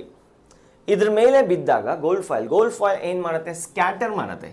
Some rays are passed undeviated, ಇನ್ಯಾವುದೋ ಒಂದು ರೇ ಇಲ್ಲಿಗೆ ಬಂದಿದೆ ಅಂತ ಅಂದ್ಕೊಳ್ಳೋಣ. ಹೀಗೆ ಹೋಗ್ಬೇಕಾಗಿರ್ತಕ್ಕಂಥ ರೇ ಗೋಲ್ಡ್ ಫಾಯಿಲ್ ಮೇಲೆ ಬಿದ್ದು ಈ ಥರ ಬಿದ್ದಿದೆ. ಆ್ಯಕ್ಚುಲಿ ಹೀಗೆ ಹೋಗ್ಬೇಕಾಯ್ತು, ಈ ಥರ ಡಿವಿಯೇಟ್ ಆಗಿದೆ. ಇದನ್ನು ನಾವು ಆ್ಯಂಗಲ್ ಆಫ್ ಡಿವಿಯೇಷನ್ ಅಂತ ಕರಿತೀವಿ. ಎಷ್ಟು ಡಿವಿಯೇಟ್ ಆಗಿದೆ ಅಥವಾ ಆ್ಯಂಗಲ್ ಆಫ್ ಸ್ಕ್ಯಾಟ್ರಿಂಗ್ ಅಂತ ಕರಿತೀವಿ. ಎಷ್ಟು ಸ್ಕ್ಯಾಟರ್ ಆಗಿದೆ ಆಲ್ಫಾ ಪಾರ್ಟಿಕಲ್, ಹೀಗೆ ಹೋಗ್ಬೇಕಾಗಿರ್ತಕ್ಕಂಥ ಎಷ್ಟು ಸ್ಕ್ಯಾಟರ್ ಆಗಿದೆ ಅದನ್ನು ನಾವು ಆ್ಯಂಗಲ್ ಥೀಟಾ ಅಂತ ಕರಿತೀವಿ. ಈ ಜಿಂಕ್ ಸಲ್ಫೈಡ್ ಡಿಟೆಕ್ಟರ್ನ ನಾವು ಇಲ್ಲೇನಾದರೂ ಬಂದು ತೊಗೊಂಡಿರ್ಬೋದು, ಇಲ್ಲೇನಾದರೂ ಪಾರ್ಟಿಕಲ್ಸ್ ಬರ್ತಿದೆಯಾ, ಇಲ್ಲೇನಾದರೂ ಪಾರ್ಟಿಕಲ್ಸ್ ಬರ್ತಿದೆಯಾ, ಇಲ್ಲೇನಾದರೂ ಪಾರ್ಟಿಕಲ್ಸ್ ಡಿಟೆಕ್ಟ್ ಆಗ್ತಿದೆಯಾ ಅಂತ 360 ಡಿಗ್ರಿವರೆಗೂ ರೊಟೇಟ್ ಮಾಡ್ಬೋದು. ಅಂದರೆ ಇದನ್ನು ಬ್ಲಾಕ್ ಮಾಡೋ ಥರ ಅಲ್ಲ, ಜಸ್ಟು ನಾವು ಬೇಕಾದ್ರೆ ಡಿಟೆಕ್ಟರ್ನ ತಗೊಂಬಂದು ಇಲ್ಲಿಡ್ಬೋದು 179.99. ಮತ್ತು ಇಲ್ಲೇನಾದರೂ ಫ್ಲ್ಯಾಶ್ ಬಂದರೆ ಅಲ್ಲೇನು ಇಂಡಿಕೇಟ್ ಮಾಡುತ್ತೆ ಆಲ್ಫಾ ಪಾರ್ಟಿಕಲ್ ಇಲ್ಲೊಂದು ಬರ್ತಿದೆ ಅಂತ ಮೀನಿಂಗ್. ಅದೇ ಜಿಂಕ್ ಸಲ್ಫೈಡ್ನ ಇಲ್ಲೇ ತೊಗೊಂಬಂದು ಮೈಕ್ರೋಸ್ಕೋಪ್ ಹಾಕಿ ನೋಡಿದ್ರೆ ಇಲ್ಲೇನಾದರೂ ಬ್ರೈಟ್ ಸ್ಪಾಟ್ ಕ್ರಿಯೇಟ್ ಆಯ್ತು ಅಂದ್ಕೊಳ್ಳಿ, ಇಲ್ಲಿ ಒಂದು ಆಲ್ಫಾ ಪಾರ್ಟಿಕಲ್ ಬಂದು ಕೊಲೈಡ್ ಆಗ್ತು ಅಂತ ಅರ್ಥ. ಅಂದರೆ ಸ್ಕ್ಯಾಟರ್ ಇಲ್ಲಿವರೆಗೂ ಹಾಕ್ತದೆ ಅಥವಾ ಇಲ್ಲಿವರೆಗೂ ಹಾಕ್ಬೋದು. So let us see the experimental results. ಅರ್ಥ ಆಯಿತು ಅಂತ ಅನ್ಕೊಂತೀನಿ. Experimental setup bismuth 83-214. It emits the alpha particle. This is the alpha particle source of range 5 to 7 mega electron volt. ಈ ಲೆಡ್ ಬ್ರಿಕ್ಸ್ ನ ಏನಕ್ಕೆ ಯೂಸ್ ಮಾಡೋದು, ಕಾಲಿಮೇಟ್ ಮಾಡೋಕ್ಕೆ. ಅಂದರೆ ಬೇರೆ ಬೇರೆ ಆಂಗಲ್ ಡೈರೆಕ್ಷನ್ ಅಲ್ಲಿ ಹೋಗ್ತಿರುತ್ತೆ ಆಲ್ಫಾ ಪಾರ್ಟಿಕಲ್ಸ್. ನಮ್ಗೊಂದು ರೇ ಒಬ್ಟೈನ್ ಆಗಬೇಕಾದ್ರೆ ಕಾಲಿಮೇಟ್ ಮಾಡಬೇಕು. ಆ ಕಾಲಿಮೇಟ್ ಆಗಿರ್ತಕ್ಕಂಥ ಆಲ್ಫಾ ಪಾರ್ಟಿಕಲ್ ರೇಸ್ನ ಒಂದು ಗೋಲ್ಡ್ ಫಾಯಿಲ್ ಮೇಲೆ ಇನ್ಸಿಡೆಂಟ್ ಮಾಡಿದಾಗ ಈ ಆಲ್ಫಾ ಪಾರ್ಟಿಕಲ್ ಸ್ಕ್ಯಾಟರ್ ಆಗತ್ತೆ. ಯಾವಾಗ ಗೋಲ್ಡ್ ಫಾಯಿಲ್ ಮೇಲೆ ಬಿದ್ದಾಗ ಸ್ಕ್ಯಾಟರ್ ಆಗತ್ತೆ. ಆ ಸ್ಕ್ಯಾಟರ್ ಆಗಿರ್ತಕ್ಕಂಥ ಆಲ್ಫಾ ಪಾರ್ಟಿಕಲ್ನ ಡಿಟೆಕ್ಟ್ ಮಾಡೋದಕ್ಕೆ ನಾವು ಜಿಂಕ್ ಸಲ್ಫೈಡ್ನ ಯೂಸ್ ಮಾಡ್ತೀವಿ. ಅದರ ಮೇಲೆ ಆಲ್ಫಾ ಪಾರ್ಟಿಕಲ್ ಬಂದು ಕೊಲೈಡ್ ಆದಾಗ ಒಂದು ಸಿಂಟಿಲೇಷನ್ ಅಂದರೆ ಒಂದು ಬ್ರೈಟ್ ಸ್ಪಾಟ್ ಕ್ರಿಯೇಟ್ ಆಗುತ್ತೆ. ಸೊ ಫ್ಲ್ಯಾಶ್ ಕ್ರಿಯೇಟ್ ಆಗುತ್ತೆ. ಆ ಫ್ಲ್ಯಾಶ್ನ ನಾವು ಮೈಕ್ರೋಸ್ಕೋಪಿಂದ ನೋಡ್ಬೋದು. ಅದನ್ನೇ ನಾವು ಡಿಟೆಕ್ಟರ್ ಅಂತ ಕರಿತೀವಿ. ಸೊ ಇದು ರೊಟೇಟಬಲ್ ಟು 360 ಡಿಗ್ರಿ. ಯಾವ್ಯಾವ ಪಾರ್ಟಿಕಲ್ ಎಲ್ಲೆಲ್ಲಿ ಬರ್ತಿದೆ ಅಂತ ನಾವು ರೊಟೇಟ್ ಮಾಡಿಕೊಂಡು ಚೆಕ್ ಮಾಡ್ಬೋದು. That is the experimental setup. I hope experimental setup ಅರ್ಥ ಆಯಿತು ಅಂತ ಅನ್ಕೊಂತೀನಿ. ಈಗ let us come to the observations ಮತ್ತು ಕನ್ಕ್ಲೂಷನ್ನ ಕೂಡ ಇಲ್ಲೇ ಡ್ರಾ ಮಾಡ್ತಾ ಹೋಗ್ತೀನಿ. ಅಬ್ಸರ್ವೇಷನ್ಸ್ ಈ ಕಡೆ ಬರೀತೀನಿ. ಅಬ್ಸರ್ವೇಷನ್ಸ್ ಆ್ಯಂಡ್ ಈ ಕಡೆ ಕನ್ಕ್ಲೂಷನ್ಸ್ನ ಬರೀತಾ ಹೋಗ್ತೀನಿ. Conclusions. Observation number 1 is, in ಸ್ವಲ್ಪ erase ಮಾಡಲ, 5 to 7 mega electron volt, and here this is gold foil. ಇದೆಂತದಿದು gold foil of monoatomic layer. Let us assume, actually ಇನ್ನು ಜಾಸ್ತಿ ಇರುತ್ತೆ, ಒಂದಿದೆ ಅಂತ ಅಸ್ಯೂಮ್ ಮಾಡ್ಕೊಳ್ಳೋಣ. Observation number 1. Observation and akade conclusion. Observation 1. Most of alpha particles passed without any deviation.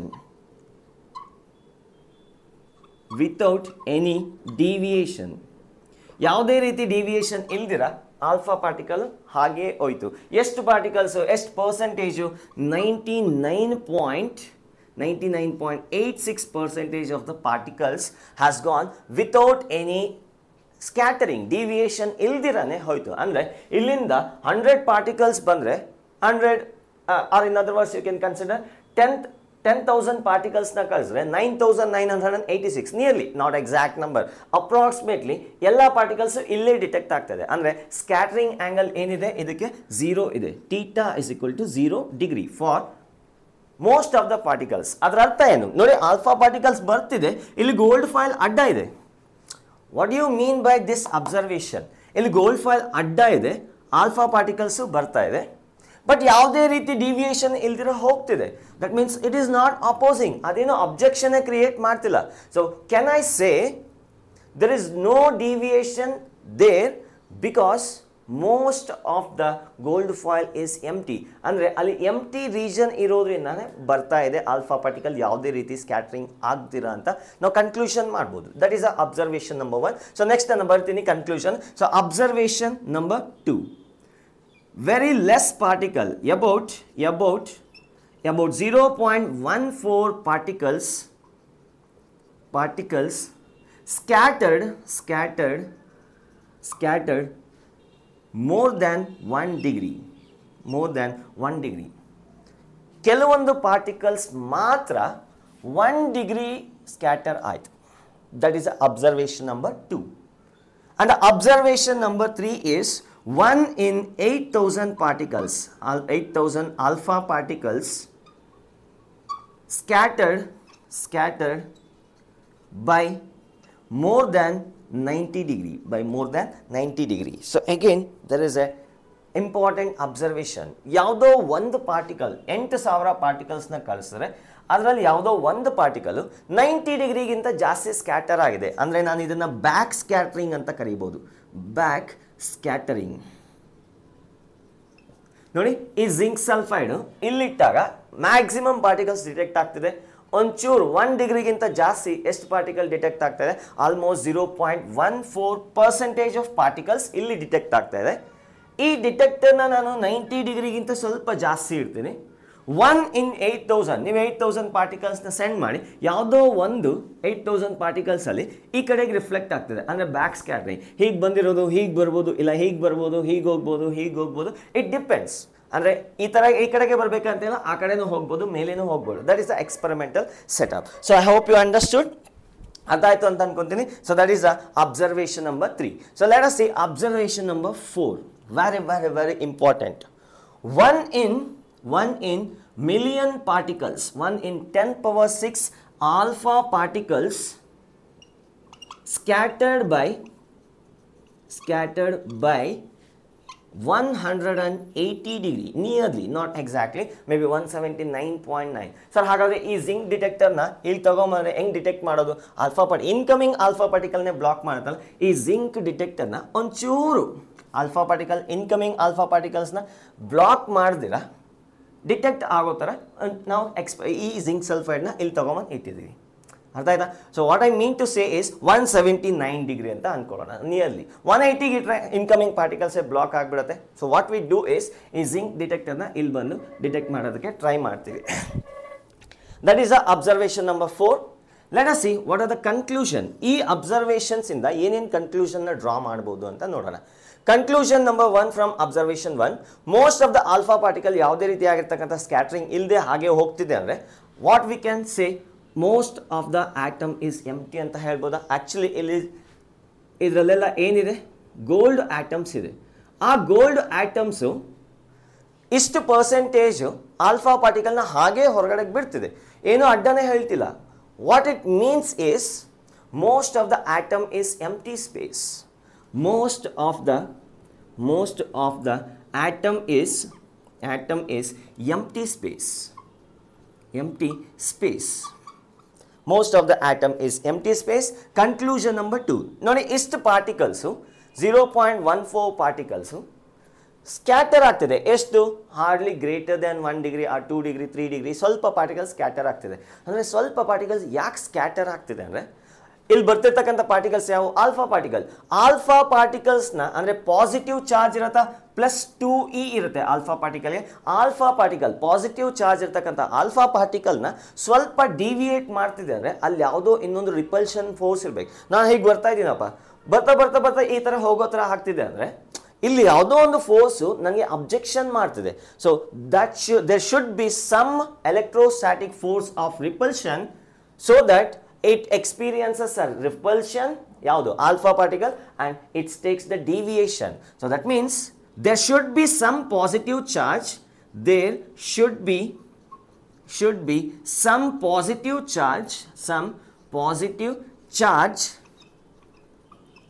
to deflect the alpha particles.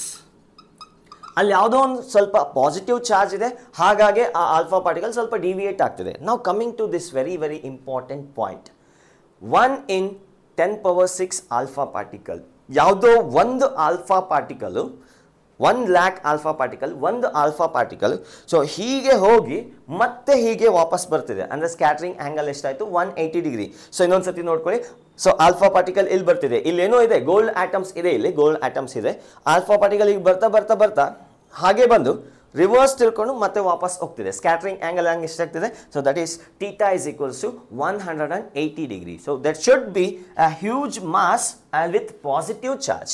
At some point there should be huge mass with positive charge for this. ಈ phenomenon ಆಗಬೇಕಾದ್ರೆ ಇದು condition ಇರಲೇಬೇಕು.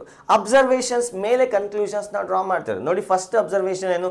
Most of the atom is empty. ಸುಮ್ಮನೆ ಹಾಗೆ alpha particles ನ right ಅಂತ ಕಳಿಸ್ತಾ ಇದೆ, ಏನು ಅಬ್ಜೆಕ್ಷನ್ ಮಾಡ್ತಿಲ್ಲ. ಕೆಲವೊಂದು ಪಾರ್ಟಿಕಲ್ಸ್ ಮಾತ್ರ ಡಿವಿಯೇಟ್ ಮಾಡ್ತಿದೆ.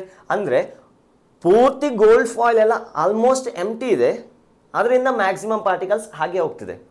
ಯಾವುದೋ ಕೆಲವೊಂದು ಪಾರ್ಟಿಕಲ್ಸ್ ಮಾತ್ರ ಡಿವಿಯೇಟ್ ಆಗ್ತಿದೆ, ಅಂದರೆ ಇಲ್ಲೆಲ್ಲೋ ಒಂದು ಕಡೆ ಮಾತ್ರ ಪಾಸಿಟಿವ್ ಇದೆ, ಹಾಗಾಗಿ ಡಿವಿಯೇಟ್ ಆಗ್ತಿದೆ. ಆ ಪಾಸಿಟಿವ್ ಚಾರ್ಜ್ಗೆ ಏನಾದರೂ ಆಲ್ಫಾ ಪಾರ್ಟಿಕಲ್ ಸ್ಟ್ರೈಟ್ ಆಗಿ ಹೋದರೆ ಮತ್ತೆ ವಾಪಸ್ ಅದೇ ಥರ ಬರ್ತಿದೆ. So this is a conclusion number 3. So ಈ ಎಲ್ಲ ಅಬ್ಸರ್ವೇಷನ್ಸ್ನ ನೋಡಿ ಆಟಮ್ ಯಾವ ಥರ ಇರಬಹುದು ಅಂತ ರುದರ್ಫೋರ್ಡ್ ಒಂದು ಮಾಡೆಲ್ನ ಕೊಡ್ತಾನೆ. That is Rutherford atomic model. ಇದಾಯ್ತಾ? ಇದು ನೋಟ್ ಮಾಡ್ಕೊಳ್ಳಿ. I am going to erase. I am going to write the Rutherford atomic model. ಇದನ್ನ ಪ್ಲಾನೆಟರಿ ಮಾಡೆಲ್ ಅಂತಲೂ ಕರೀತಾರೆ.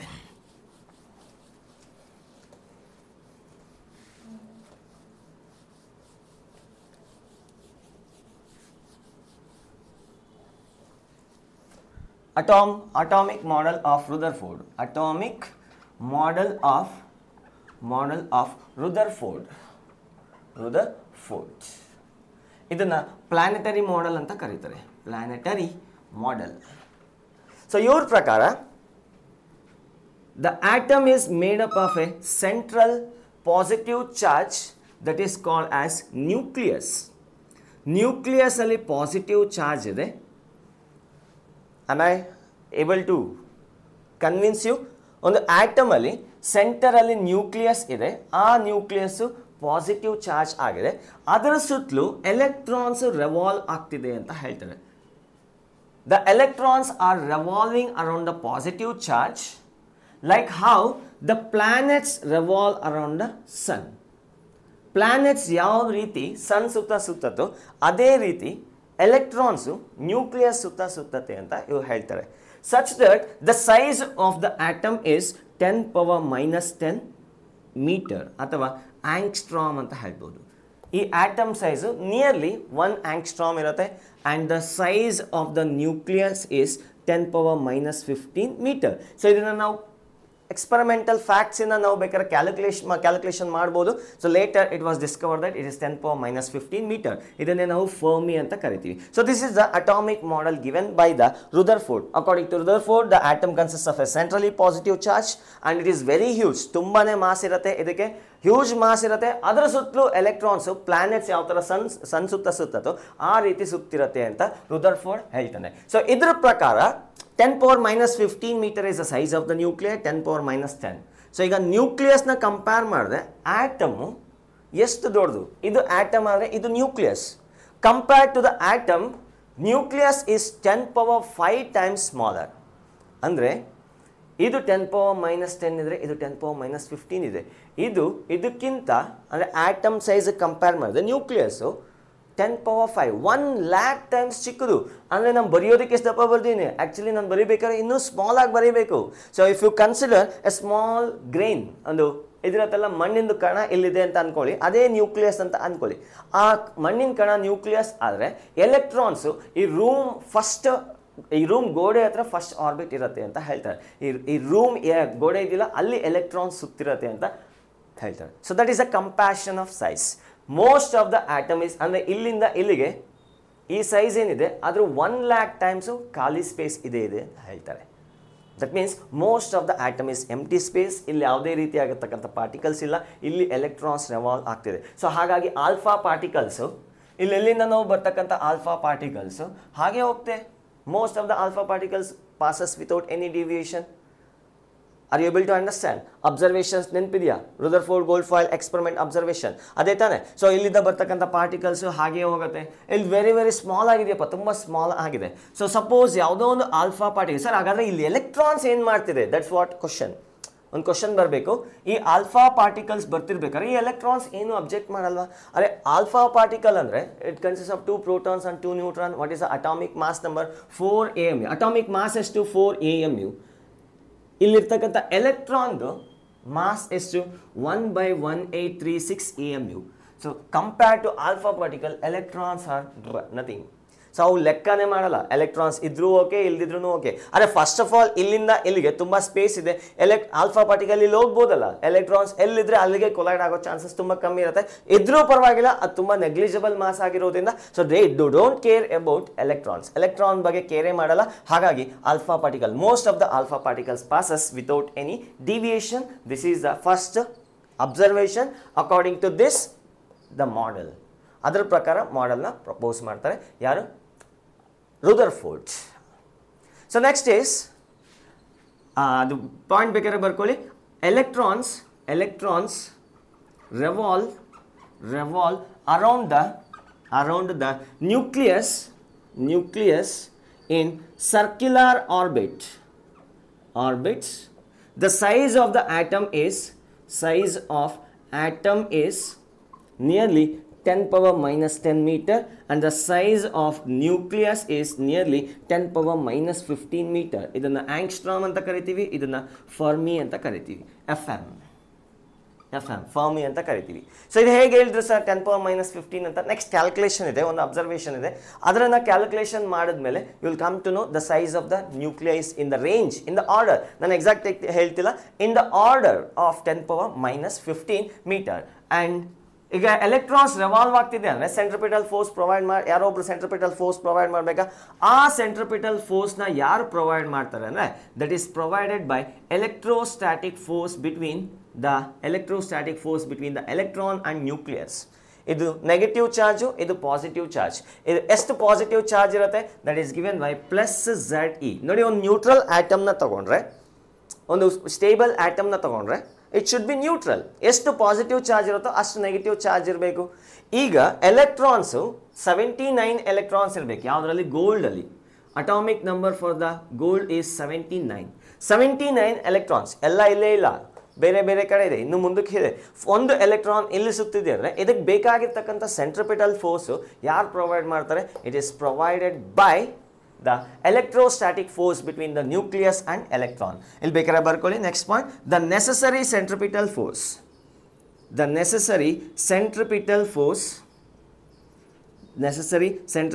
force is provided by electrostatic force between nucleus and electron. So that is Fc is equals to F electrostatic force. Centripetal force na mv²r/r ಅಂತ ಹೇಳ್ಬೋದಾ? that is radius of the orbit, that is equals to k into ಅಥವಾ 1/4πε0 q1 q2. ಇಲ್ಲೇನಿದೆ q? that is Ze. ಎಷ್ಟು protons ಇದೆ? Z protons ಇದೆ. ಅದು ಆಮೇಲೆ ಹೇಳ್ತೀನಿ ಎಷ್ಟು ಪ್ರೋಟಾನ್ಸ್ ಹೇಗೆ ಲೆಕ್ಕ ಹೇಳೋದು ಅಂದರೆ, ಇಲ್ಲಿ Z ಎಲೆಕ್ಟ್ರಾನ್ಸ್ ಇದ್ರೆ ಇಲ್ಲಿ Z ಪ್ರೋಟಾನ್ಸ್ ಇರಲೇಬೇಕಾಗತ್ತೆ. ಹಾಗಾಗಿ ZE into E divided by R. So this is the equation given by the Rutherford ಪ್ರಕಾರ ಇದು atomic model structure. So I hope you understood. ಮತ್ತೆ ಸೆಕೆಂಡ್ ಅಬ್ಸರ್ವೇಷನ್ ನೋಡಿ, ಅವ್ರು ಹೇಳೋ ಪ್ರಕಾರ ಕೆಲವೊಂದು ಆಲ್ಫಾ ಪಾರ್ಟಿಕಲ್ಸ್ ಮಾತ್ರ ಸ್ಕ್ಯಾಟರ್ ಆಗತ್ತೆ ಅಂತ ಹೇಳ್ತಾರೆ. ಇನ್ನು ಚಿಕ್ಕದಾಗಿದೆ ನ್ಯೂಕ್ಲಿಯಸ್, ಟು ಬಿ ಸ್ಪೆಸಿಫಿಕಲಿ ಇಷ್ಟು ಇದಕ್ಕಿಂತ ಚಿಕ್ಕದಾಗಿದೆ. ಇದನ್ನು ಕಂಪೇರ್ ಮಾಡಿದ್ರೆ 1,00,000 ಟೈಮ್ಸ್ ಜಾಸ್ತಿ ಇದೆ. ನ್ಯೂಕ್ಲಿಯಸ್ನ ಆಟಮ್ಗೆ ಕಂಪೇರ್ ಮಾಡಿದ್ರೆ 1,00,000 ಟೈಮ್ಸ್ ಕಮ್ಮಿ ಇದೆ. ಆಟಮ್ನ ನ್ಯೂಕ್ಲಿಯಸ್ ಕಂಪೇರ್ ಮಾಡಿದ್ರೆ 1,00,000 ಟೈಮ್ಸ್ ಜಾಸ್ತಿ ಇದೆ. ಈಗ ಆಲ್ಫಾ ಪಾರ್ಟಿಕಲ್ಸ್ ಇಲ್ಲೆಲ್ಲ ಹೋಗ್ತಾ ಇರ್ತಕ್ಕಂಥ ಆಲ್ಫಾ ಪಾರ್ಟಿಕಲ್ ಯಾವುದೇ ರೀತಿ ಡಿವಿಯೇಷನ್ ಇಲ್ದಿರ ಹಾಗೆ ಹೋಗುತ್ತೆ. ಈಗ ಈ ಆಲ್ಫಾ ಪಾರ್ಟಿಕಲ್ಸ್ ಏನಾದರೂ ಇದ್ರ ಹತ್ರ ಬರೋಕ್ಕೆ ಶುರು ಆಯಿತು ಅಂತ ಅಂದ್ಕೊಳ್ಳಿ. ತುಂಬ ಹತ್ತಿರ ಇದ್ದರೆ remember electrostatic force k into q1 q2 divided by r². ಈ ಡಿಸ್ಟೆನ್ಸ್ ಹತ್ರ ಹಾಕ್ತಿದ್ರೆ ಫೋರ್ಸ್ ಜಾಸ್ತಿ ಆಗ್ತಾ ಇರುತ್ತೆ. ಸೊ ಹೀಗೆ ಹೋಗ್ಬೇಕಾಗಿರ್ತಕ್ಕಂಥ ಆಲ್ಫಾ ಪಾರ್ಟಿಕಲ್ ಸ್ವಲ್ಪ ಸ್ಕ್ಯಾಟರ್ ಆಗಿ ಈ ಥರ ಆಗುತ್ತೆ. So there is a small amount of deviation when at is a certain distance. ಈಗ ಲಾಸ್ಟ್ ಅಬ್ಸರ್ವೇಷನ್ ನೋಡಿ, ಈ ಡಿಸ್ಟೆನ್ಸ್ ಇನ್ನೂ ಹತ್ರ ಆಗ್ತಾ ಇದ್ರೆ ಇನ್ನೂ ಸ್ಕ್ಯಾಟರಿಂಗ್ ಆ್ಯಂಗಲ್ ಜಾಸ್ತಿ ಆಗುತ್ತೆ. ಅದನ್ನು ನಾವು ಇಂಪ್ಯಾಕ್ಟ್ ಪ್ಯಾರಾಮೀಟರ್ ಅಂತ ಕರಿತೀವಿ. ನೆಕ್ಸ್ಟ್ ಹೇಳ್ತೀನಿ ನೋಡಿ ನಾನು. ಈಗ ಯಾವುದೋ ಒಂದು ಆಲ್ಫಾ ಪಾರ್ಟಿಕಲ್ ಸೀದಾ ಹೆಡ್ ಆನ್ ಕೊಲಿಷನ್ ಆಗೋಕ್ಕೆ ಬರ್ತಿದೆ. ಸೀದಾ ನ್ಯೂಕ್ಲಿಯಸ್ ಮುಂದೆನೆ ಮುಖಾಮುಖಿಯಾಗಿ ಬರ್ತಿದೆ. ಹತ್ರ ಹೋಗ್ತಾ ಹೋಗ್ತಾ ಹೋಗ್ತಾ ಎಲೆಕ್ಟ್ರೋಸ್ಟಾಟಿಕ್ ಫೋರ್ಸ್ ಕೂಡ ಜಾಸ್ತಿ ಆಗುತ್ತೆ, ಪೊಟೆನ್ಷಿಯಲ್ ಎನರ್ಜಿ ಜಾಸ್ತಿ ಆಗುತ್ತೆ. ಇದರಲ್ಲಿ ಇರ್ತಕ್ಕಂಥ ಕೈನೆಟಿಕ್ ಎನರ್ಜಿ ಖಾಲಿ ಆಗಿಬಿಟ್ಟು ಮತ್ತೆ ವಾಪಸ್ ಹೀಗೆ ಹೋಗಬೇಕಾಗತ್ತೆ. There is no other option. Head on collision ಆಗಬೇಕಾದ್ರೆ ಅಲ್ಲಿ ಫೋರ್ಸ್ ಅಪೋಸ್ ಮಾಡ್ತಿದೆ, ಜೋರಾಗಿ ಬರುತ್ತೆ, ಸ್ಲೋ ಮಾಡ್ಕೊಂಡು ಝೀರೋ ಆಗಿ ಮತ್ತೆ ವಾಪಸ್ ಹೋಗೋಕ್ಕೆ ಶುರು ಮಾಡುತ್ತೆ. So this is the reason for scattering angle 180 degree. Note ಮಾಡ್ಕೊಳ್ಳಿ. Will go to the next concept. Some observation, ಎರಡು ಅಬ್ಸರ್ವೇಷನ್ ಇದೆ, distance of closest approach and impact parameter ಅಂತ. ಆಯ್ತಾ ಇದು? I am going to erase. Done.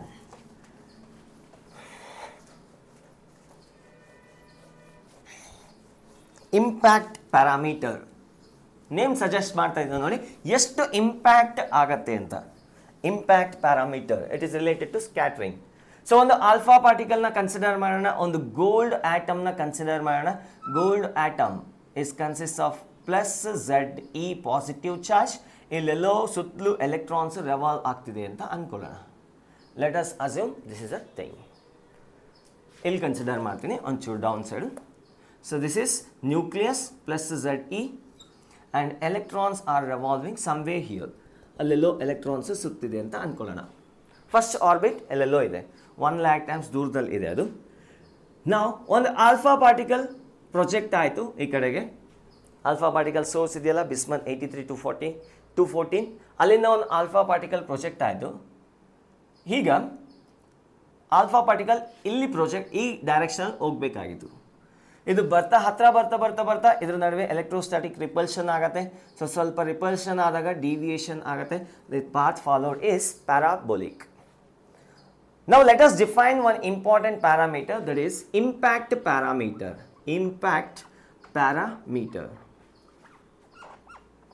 symbol is B. It is a perpendicular distance between the center of the nucleus and initial direction, initial velocity vector of the alpha particle. ಇದನ್ನೇ ನಾವು impact parameter ಅಂತ ಕರಿತೀವಿ. Actually alpha particle ಈ direction ಹೋಗಬೇಕಾಗಿತ್ತು, ಇದಿರೋದ್ರಿಂದ ಈ ಥರ deviate ಆಯಿತು. The perpendicular distance between initial direction of alpha particle and nucleus is called impact parameter. Impact parameter.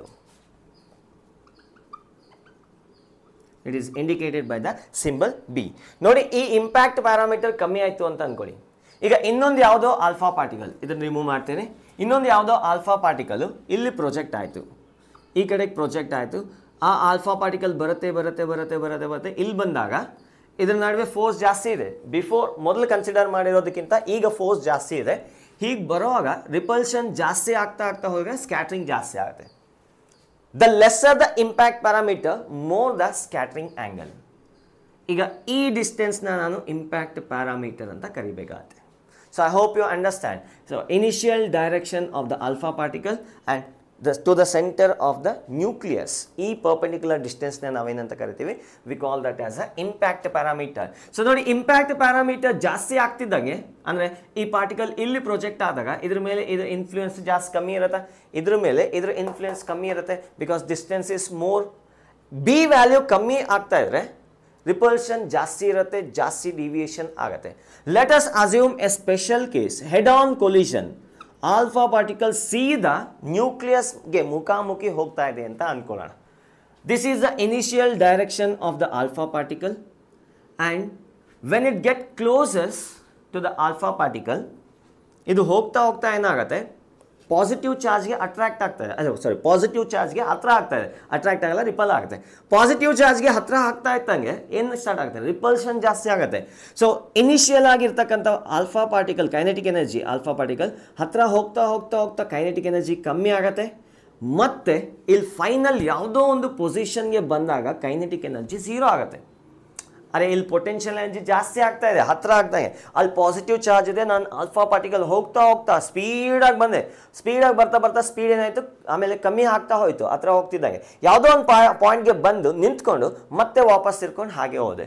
So all the kinetic energy is converted into potential energy, ಮತ್ತೆ ಆ potential energy kinetic ಎನರ್ಜಿಗೆ convert ಆಗುತ್ತೆ. So ಈ ಡಿಸ್ಟೆನ್ಸ್ನೇ ನಾವೇನಂತ ಕರಿತೀವಿ, distance of closest approach.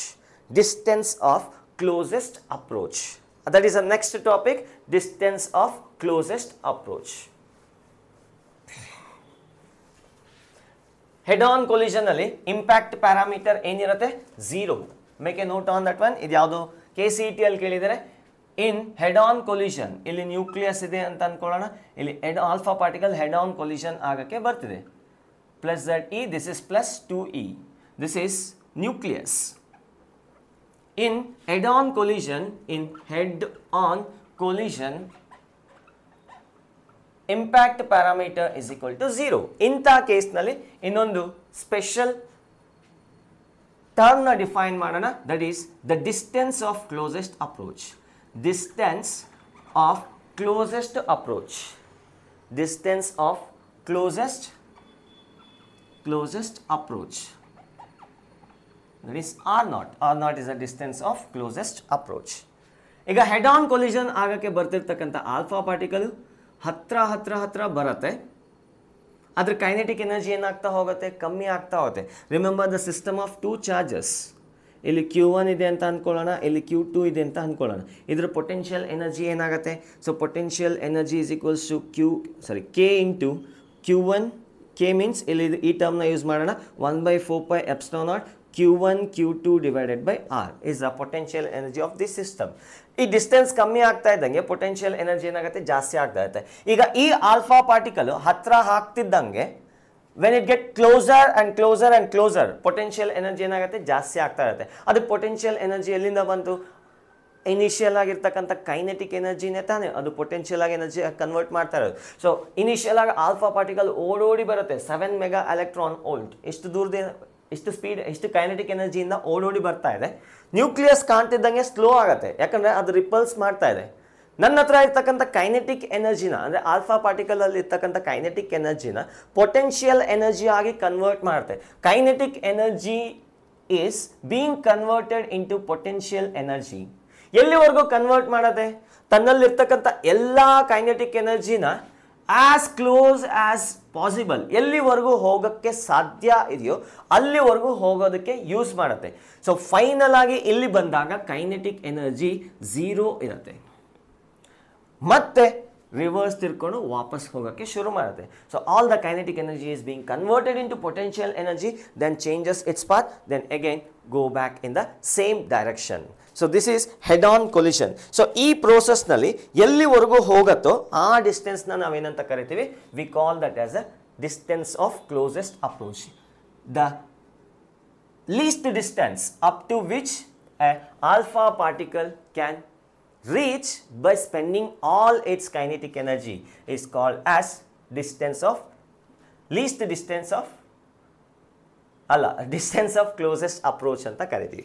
So bekare barkoli, it is the distance between the alpha particle and center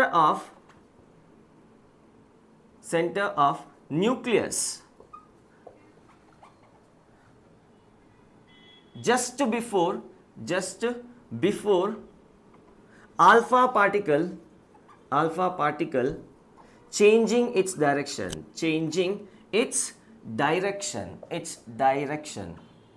so ಇದನ್ನು ನಾವು define ಮಾಡೋದು B is equal to 0, ಆವಾಗ ಮಾತ್ರ ಇದನ್ನ ಡಿಫೈನ್ ಮಾಡ್ತೀವಿ. So when B is equal to 0 ಇದ್ದಾಗ ಆಲ್ಫಾ ಪಾರ್ಟಿಕಲ್ ಎಲ್ಲಿವರೆಗೂ ಹೋಗುತ್ತೆ ಆ ಡಿಸ್ಟೆನ್ಸ್, ಆ ಪಾಯಿಂಟಿಂದ ಈ ನ್ಯೂಕ್ಲಿಯಸ್ ಸೆಂಟರ್ಗೆ ಇರ್ತಕ್ಕಂಥ ಡಿಸ್ಟೆನ್ಸ್ನೇ ನಾವೇನಂತ ಕರಿತೀವಿ, we call that as a distance of closest approach.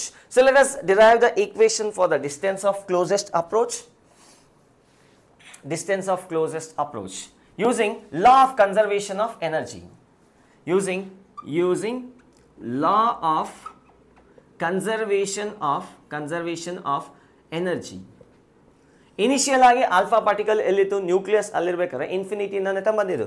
So total energy at infinity is equals to total energy at final position. ಇಲ್ಲಿ ಬಂದಾಗ ಪೊಸಿಷನ್ 2 ಅಂತ ಕರಿತೀನಿ, ಇನ್ಫಿನಿಟಿಯಲ್ಲಿದ್ದಾಗ ಪೊಸಿಷನ್ 1 ಅಂತ ಕರಿತೀನಿ. So that is kinetic energy initial plus potential energy initial, that is equals to kinetic energy final plus potential energy final.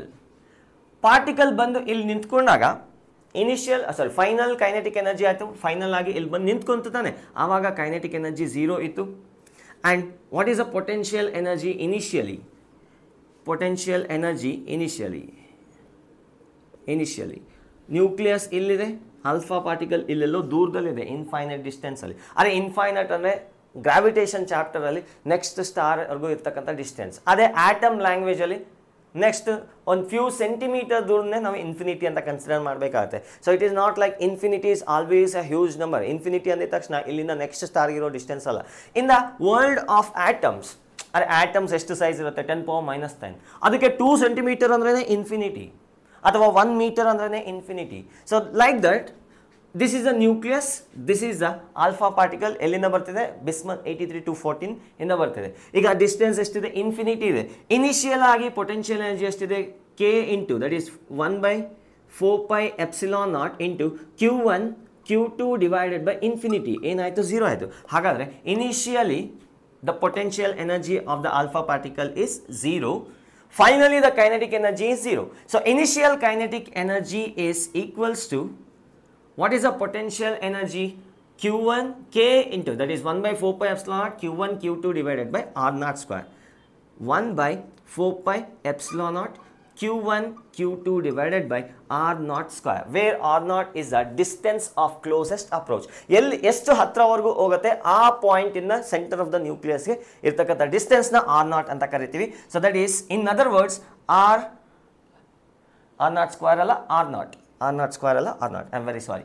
R is equals to 1/4πε0 Q1 Q2 divided by kinetic energy initial.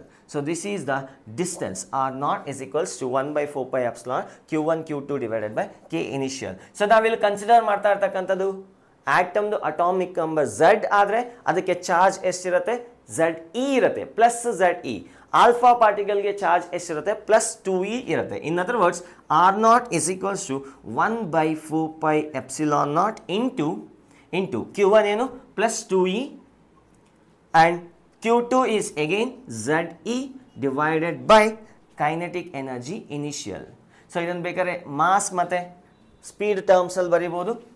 In terms of mass and speed, that is equals to 1/4πε0 2ZE square divided by half mv square.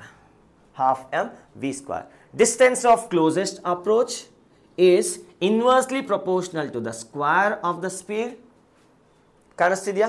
and distance of closest approach is inversely proportional to the mass of the electron ಅಲ್ಲ, alpha particle, mass of the alpha particle. I am very sorry, it is not mass of the electron, it is mass of the alpha particle. ಈ question 2016 ಅಲ್ಲಿ ನೀಟಲ್ಲಿ ಕೇಳಿದ್ದಾರೆ. Simple question, next ಎಲ್ಲ ಇಷ್ಟೊಂದು simple expect ಮಾಡಬೇಡಿ. Distance of closest approach is inversely proportional to the mass of the alpha particle. And next ಇದು ಬರೋ chances ಇರ್ಬೋದು, ಐ ಡೋಂಟ್ ನೋ. ಇಷ್ಟೊಂದು ಈಸಿ ಎಲ್ಲ ಎಕ್ಸ್ಪೆಕ್ಟ್ ಮಾಡಬೇಡಿ ಫ್ಯೂಚರ್ ಎಕ್ಸಾಮಲ್ಲಿ. So this is the question from 2016. So let us see ಒಂದು ಪ್ರಾಬ್ಲಮ್ನ ಮಾಡೋಣ. ಆಯ್ತಾ? ಇದು ನೋಟ್ ಮಾಡ್ಕೊಳ್ಳಿ. I am going to erase.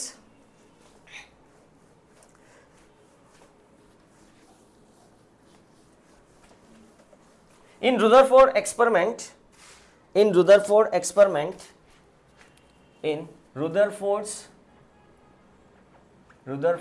experiment, atomic number of the gold is 79. ಅದು ನಮಗೂ ಗೊತ್ತು sir. Alpha particles having kinetic energy of 7.5. ಬೇಡ, do one thing. 7.7 mega electron volt is making an head-on collision find the distance of closest approach. Distance of closest approach. Distance of closest approach. Yeah, ಇಲ್ಲಿ ನೋಡಿ kinetic energy ಎಷ್ಟು ಕೊಟ್ಟಿದ್ದಾರೆ? Kinetic energy initial is equal to 7.7 mega electron volt. Z is equal to 79. We have the formula R naught is equals to 1 by 4 pi epsilon naught Q1 Q2 divided by kinetic energy initial. So we have derived this already.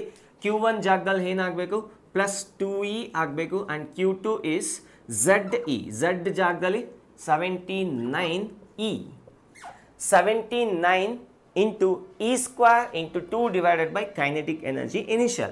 So ಈ equation ಅಲ್ಲಿ ಪಟ್ಟಂತ ಇದನ್ನು substitute ಮಾಡಬೇಡಿ. ನಾವು derive ಮಾಡಿರೋದು ಈ equation SI units ಅಲ್ಲಿ. This is in SI units but we have in electron volt. ಇದನ್ನ ನಾವು Ki is equal to 7.7 into 10 power 6 mega ಅಂದ್ರೆ 10 power 6 electron volt. Electron volt ನ joule ಗೆ convert ಮಾಡೋದು into E. That's it.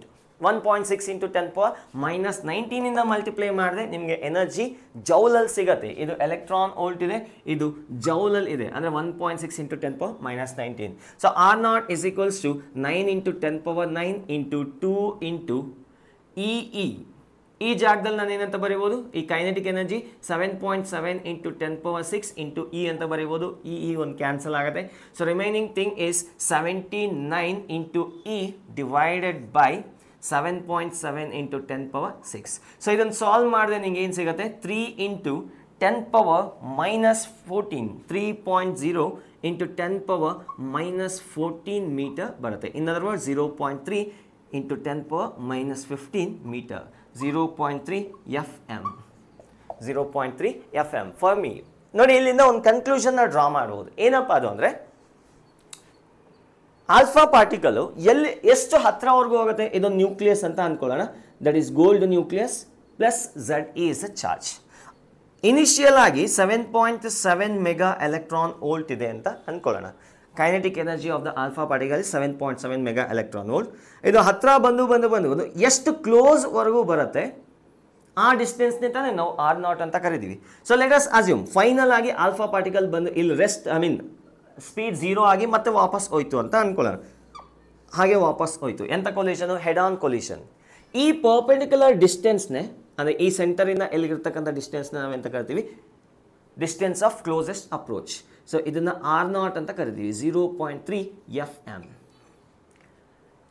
ನಮ್ಮ calculation ಅಲ್ಲಿ ಬರ್ತಕ್ಕಂಥ ಆನ್ಸರು ನ್ಯೂಕ್ಲಿಯಸ್ಗಿಂತ ಸೈಜ್ಗಿಂತ ಒಂಚೂರು ದೊಡ್ಡದಾಗೆ ಇರುತ್ತೆ ತಾನೆ.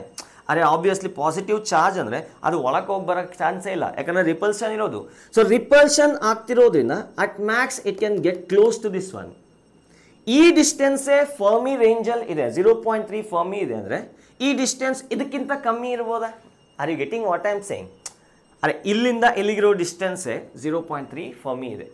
ಇನ್ ದ ಆರ್ಡರ್ ಆಫ್ ಫರ್ಮಿ ಇಲ್ಲಿ ಬೇಕಾದ್ರೆ ನೋಡಿ 3 into 10 power minus 14.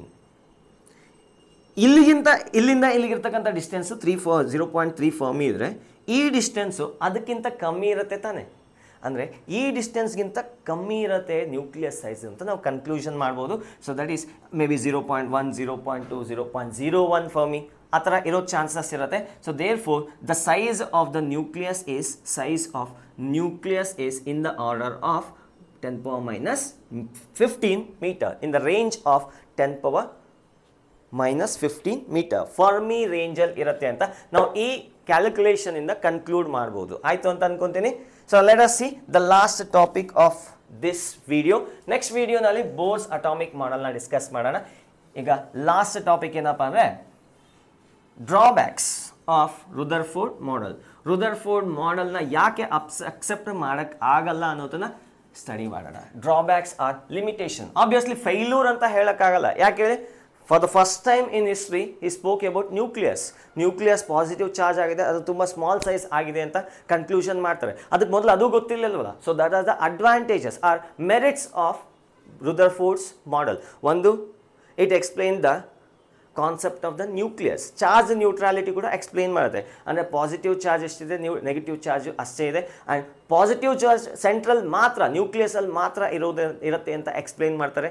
ಅಲ್ಲಿ ಜೆ ಥಾಮ್ಸನ್ ಹೇಳಿರ್ತಕ್ಕಂಥ ಒಂದು ಪಾಯಿಂಟ್ನ ಓವರ್ಟೇಕ್ ಮಾಡ್ತಾನೆ. So let us see what are the drawbacks of Rutherford model. Drawbacks of Rutherford model. The first one, Rutherford ಏನು ಹೇಳ್ತಾನಪ್ಪ, ಇದು ನ್ಯೂಕ್ಲಿಯಸ್ ಅಂತ ಹೇಳಿದ್ರೆ ಎಲೆಕ್ಟ್ರಾನು ರೆವಾಲ್ವ್ ಆಗ್ತಿರುತ್ತೆ ಸರ್ಕ್ಯುಲರ್ ಮೋಷನಲ್ಲಿ ಹೇಳ್ತಾನೆ. ಆಲ್ವೇಸ್ ರಿಮೆಂಬರ್, ಸರ್ಕ್ಯುಲರ್ ಮೋಷನ್ ಇದೆ ಅಂದರೆ ಅಲ್ಲಿ ಆಕ್ಸಲರೇಷನ್ ಇರುತ್ತೆ ಮತ್ತು ಸೆಂಟ್ರಿಪಿಟಲ್ ಫೋರ್ಸ್ ಇರುತ್ತೆ. What I mean to say is, when the electron is revolving in circular motion, ಅದಕ್ಕೆ ಆಕ್ಸಲರೇಷನ್ ಅನ್ನೋದೇ ಇರಲೇಬೇಕು. ಅದೆಂಥ ಆಕ್ಸಲರೇಷನ್? ಈ ಕೇಸ್ನಲ್ಲಿ ಸೆಂಟ್ರಿಪಿಟಲ್ ಆಕ್ಸಲರೇಷನ್. ಯಾವುದೋ ಒಂದು ಆಕ್ಸಲರೇಷನ್. ಇಷ್ಟೊತ್ತಿಗೆ ಸೈಂಟಿಸ್ಟ್ ಆಲ್ರೆಡಿ ಹೇಳಿದರು, ಅದರಲ್ಲಿ ಒಬ್ಬ ಗ್ರೇಟ್ ಲೆಜೆಂಡರಿ ಸೈಂಟಿಸ್ಟ್ ಮ್ಯಾಕ್ಸ್ವೆಲ್, ನಮ್ಮ ಆಸ್ಟ್ರೇಲಿಯನ್ ಕ್ರಿಕೆಟ್ ಪ್ಲೇಯರ್ ಮ್ಯಾಕ್ಸ್ವೆಲ್ ಅಲ್ಲ, I am talking about physicist Maxwell. ಇವರು ಹೇಳೋ ಪ್ರಕಾರ, ಅಂದರೆ classical electrodynamics, in other words according to classical electrodynamics, an accelerated charge must emit electromagnetic wave. In other words, energy na emit ಮಾಡುತ್ತೆ in the form of electromagnetic wave. ಯಾವುದೇ ಒಂದು charge accelerate ಆದರೆ, any charge, ಅವ್ರು ಹೇಳೋ ಪ್ರಕಾರ any charge, ಯಾವುದೇ ಒಂದು charge accelerate ಆದರೆ ಒಂದು ಎಲೆಕ್ಟ್ರೋಮ್ಯಾಗ್ನೆಟಿಕ್ ರೇ ಎಮಿಟ್ ಆಗಬೇಕು ಅಂತ ಹೇಳ್ತಾರೆ. ಅಂದರೆ ಎಲೆಕ್ಟ್ರೋಮ್ಯಾಗ್ನೆಟಿಕ್ ರೇ ಎಮಿಟ್ ಮಾಡಬೇಕು ಅಂದರೆ ತನ್ನಲ್ಲಿರ್ತಕ್ಕಂಥ ಎನರ್ಜಿನ ಕೊಡೋದು. The energy is emitted in the form of electromagnetic wave. So ಈಗ ಇದು ಕರೆಕ್ಟ್ ಆದರೆ ಇಲ್ಲಿ ಬರೀತೀನಿ ನೋಡಿ, according to classical electrodynamics, an accelerated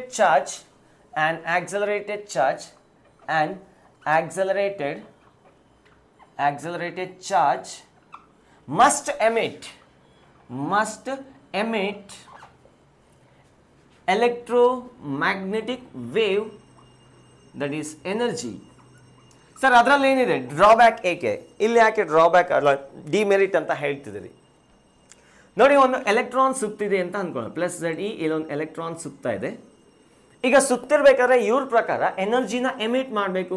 ಎನರ್ಜಿನ emit ಮಾಡಿದ್ರೆ ತನ್ನಲ್ಲಿರ್ತಕ್ಕಂಥ ಎನರ್ಜಿ ಏನಾಯಿತು? ಕಮ್ಮಿ ಆಯಿತು. ಸೊ ಕಮ್ಮಿ ಆಗಬೇಕಾದ್ರೆ they should be reduce in the orbit ಕಮ್ಮಿ ಆಗಬೇಕು. ಆರ್ಬಿಟ್ ಕಮ್ಮಿ ಆಗಿ ಫೈನಲ್ ಆಗಿ ಎಲೆಕ್ಟ್ರಾನು ನ್ಯೂಕ್ಲಿಯಸ್ ಒಳಗಡೆ ಡಂಪ್ ಆಗಬೇಕು. According to this model, electron energy lose ಆದರೆ ಅದರ ಆರ್ಬಿಟ್ ಕಮ್ಮಿ ಆಗುತ್ತೆ. ಕಮ್ಮಿ ಆಗಿ ಫೈನಲ್ ಆಗಿ ನ್ಯೂಕ್ಲಿಯಸ್ ಒಳಗಡೆಗೆ ಹೋಗಿ ಸೇರ್ಕೊಂಡ್ಬಿಡ್ಬೇಕು according to this model. And this process takes in the 10⁻⁸ second. ಇಷ್ಟು ಕ್ವಿಕ್ಕಾಗಿ ಆಗಬೇಕು. ಈ ಥರ ಆದರೆ ಆಟಮೇ ಕೊಲ್ಯಾಪ್ಸ್ ಆಗತ್ತೆ. ಆಟಮ್ ಕೊಲ್ಯಾಪ್ಸ್ ಆದರೆ ನನ್ನ ಬಾಡಿ ಸ್ಟೇಬಲ್ ಆಗೇ ಇರಲ್ಲ, ನನ್ನ ಬಾಡಿ ಶೇಪ್ ರೀಗೈನ್ ಆಗಿರಲ್ಲ. But still I am in the stable condition. ನನ್ನ ಬಾಡಿಯಲ್ಲಿರ್ತಕ್ಕಂಥ ನ್ಯೂಕ್ಲಿಯಸ್ಸು ಮತ್ತು ಎಲೆಕ್ಟ್ರಾನ್ಸ್ ಎಲ್ಲ ಸೇರ್ಕೊಂಡು ಆಟಮ್ ಆಗಿದೆ. ಆ ಆಟಮು ಸ್ಟೇಬಲ್ ಆಗಿದೆ, ಅದು 25 ಇಯರ್ಸಿಂದ ಸ್ಟೇಬಲ್ ಆಗಿದೆ ಇಲ್ಲಿರ್ತಕ್ಕಂಥ ಆಟಮ್ಸು. ಹಾಗಾದರೆ ಈ ಪ್ರೋಸೆಸ್ ಆಗಕ್ಕೆ 10⁻18. So this is not happening. ಯಾಕೆ ಆಗ್ತಿಲ್ಲ ಹಾಗಾದರೆ? ಸೊ ಅದನ್ನು ಎಕ್ಸ್ಪ್ಲೈನ್ ಮಾಡಬೇಕಾಗತ್ತೆ. So this is the failure, one of the failure of Rutherford atomic model. And the second one is could not explain the origin of atomic spectra. ನೆನಪಿದೆಯಾ? Atomic spectra ಯಾವುದೋ ಕೆಲವೊಂದು wavelengths ಮಾತ್ರ emit ಮಾಡ್ತಿತ್ತು ಅಥವಾ ಕೆಲವೊಂದು wavelengths ಮಾತ್ರ observe ಮಾಡ್ಕೊತಿತ್ತು. ಯಾವ್ಯಾವ ವೇವ್ಲೆನ್ಸ್ನ emit ಮಾಡ್ತಿದೆ ಒಂದು ನೀಟಾಗಿ ಜೋಡಿಸಿಟ್ರೆ ಅದನ್ನೇ ನಾವು ಎಮಿಷನ್ ಸ್ಪೆಕ್ಟ್ರಾ ಅಂತ ಕರಿತಿದ್ವಿ. ಸೊ ಒಂದು ವೈಟ್ ಲೈಟ್ನ ಪಾಸ್ ಮಾಡಿ ಗ್ಯಾಸ್ ಮುಖಾಂತರ ಔಟ್ಪುಟ್ ಲೈಟ್ನ ಒಂದು ಸ್ಕ್ರೀನ್ ಮೇಲೆ ಒಬ್ಟೈನ್ ಆದಾಗ ಕೆಲವೊಂದು ವೇವ್ಲೆಂತ್ ಮಿಸ್ ಆಗ್ತಿತ್ತು. ಇದನ್ನು ನಾವು ಅಬ್ಸಾರ್ಪ್ಷನ್ ಸ್ಪೆಕ್ಟ್ರಾ ಅಂತ ಕರೆದ್ವಿ. ಆಲ್ರೆಡಿ ನಾನು ಈ ವಿಡಿಯೋ ಬಿಗಿನಿಂಗಲ್ಲೇ ಡಿಸ್ಕಸ್ ಮಾಡಿದ್ದೀನಿ. ಸೊ ಇದು ಯಾಕೆ ಆಗ್ತಿದೆ ಅಂತ ಈ ಮಾಡೆಲ್ ಎಕ್ಸ್ಪ್ಲೈನ್ ಮಾಡೋಕ್ಕಾಗಲ್ಲ. So one of the biggest merit it spokes about nucleus. ಅರೆ ಡ್ರಾಬ್ಯಾಕ್ಸ್ ಬರೆದ ಮೇಲೆ ಮೆರಿಟ್ಸ್ ಕೂಡ ಬರೀಲೇಬೇಕು ತಾನೆ. Merits, it gave the idea of or concept of nucleus.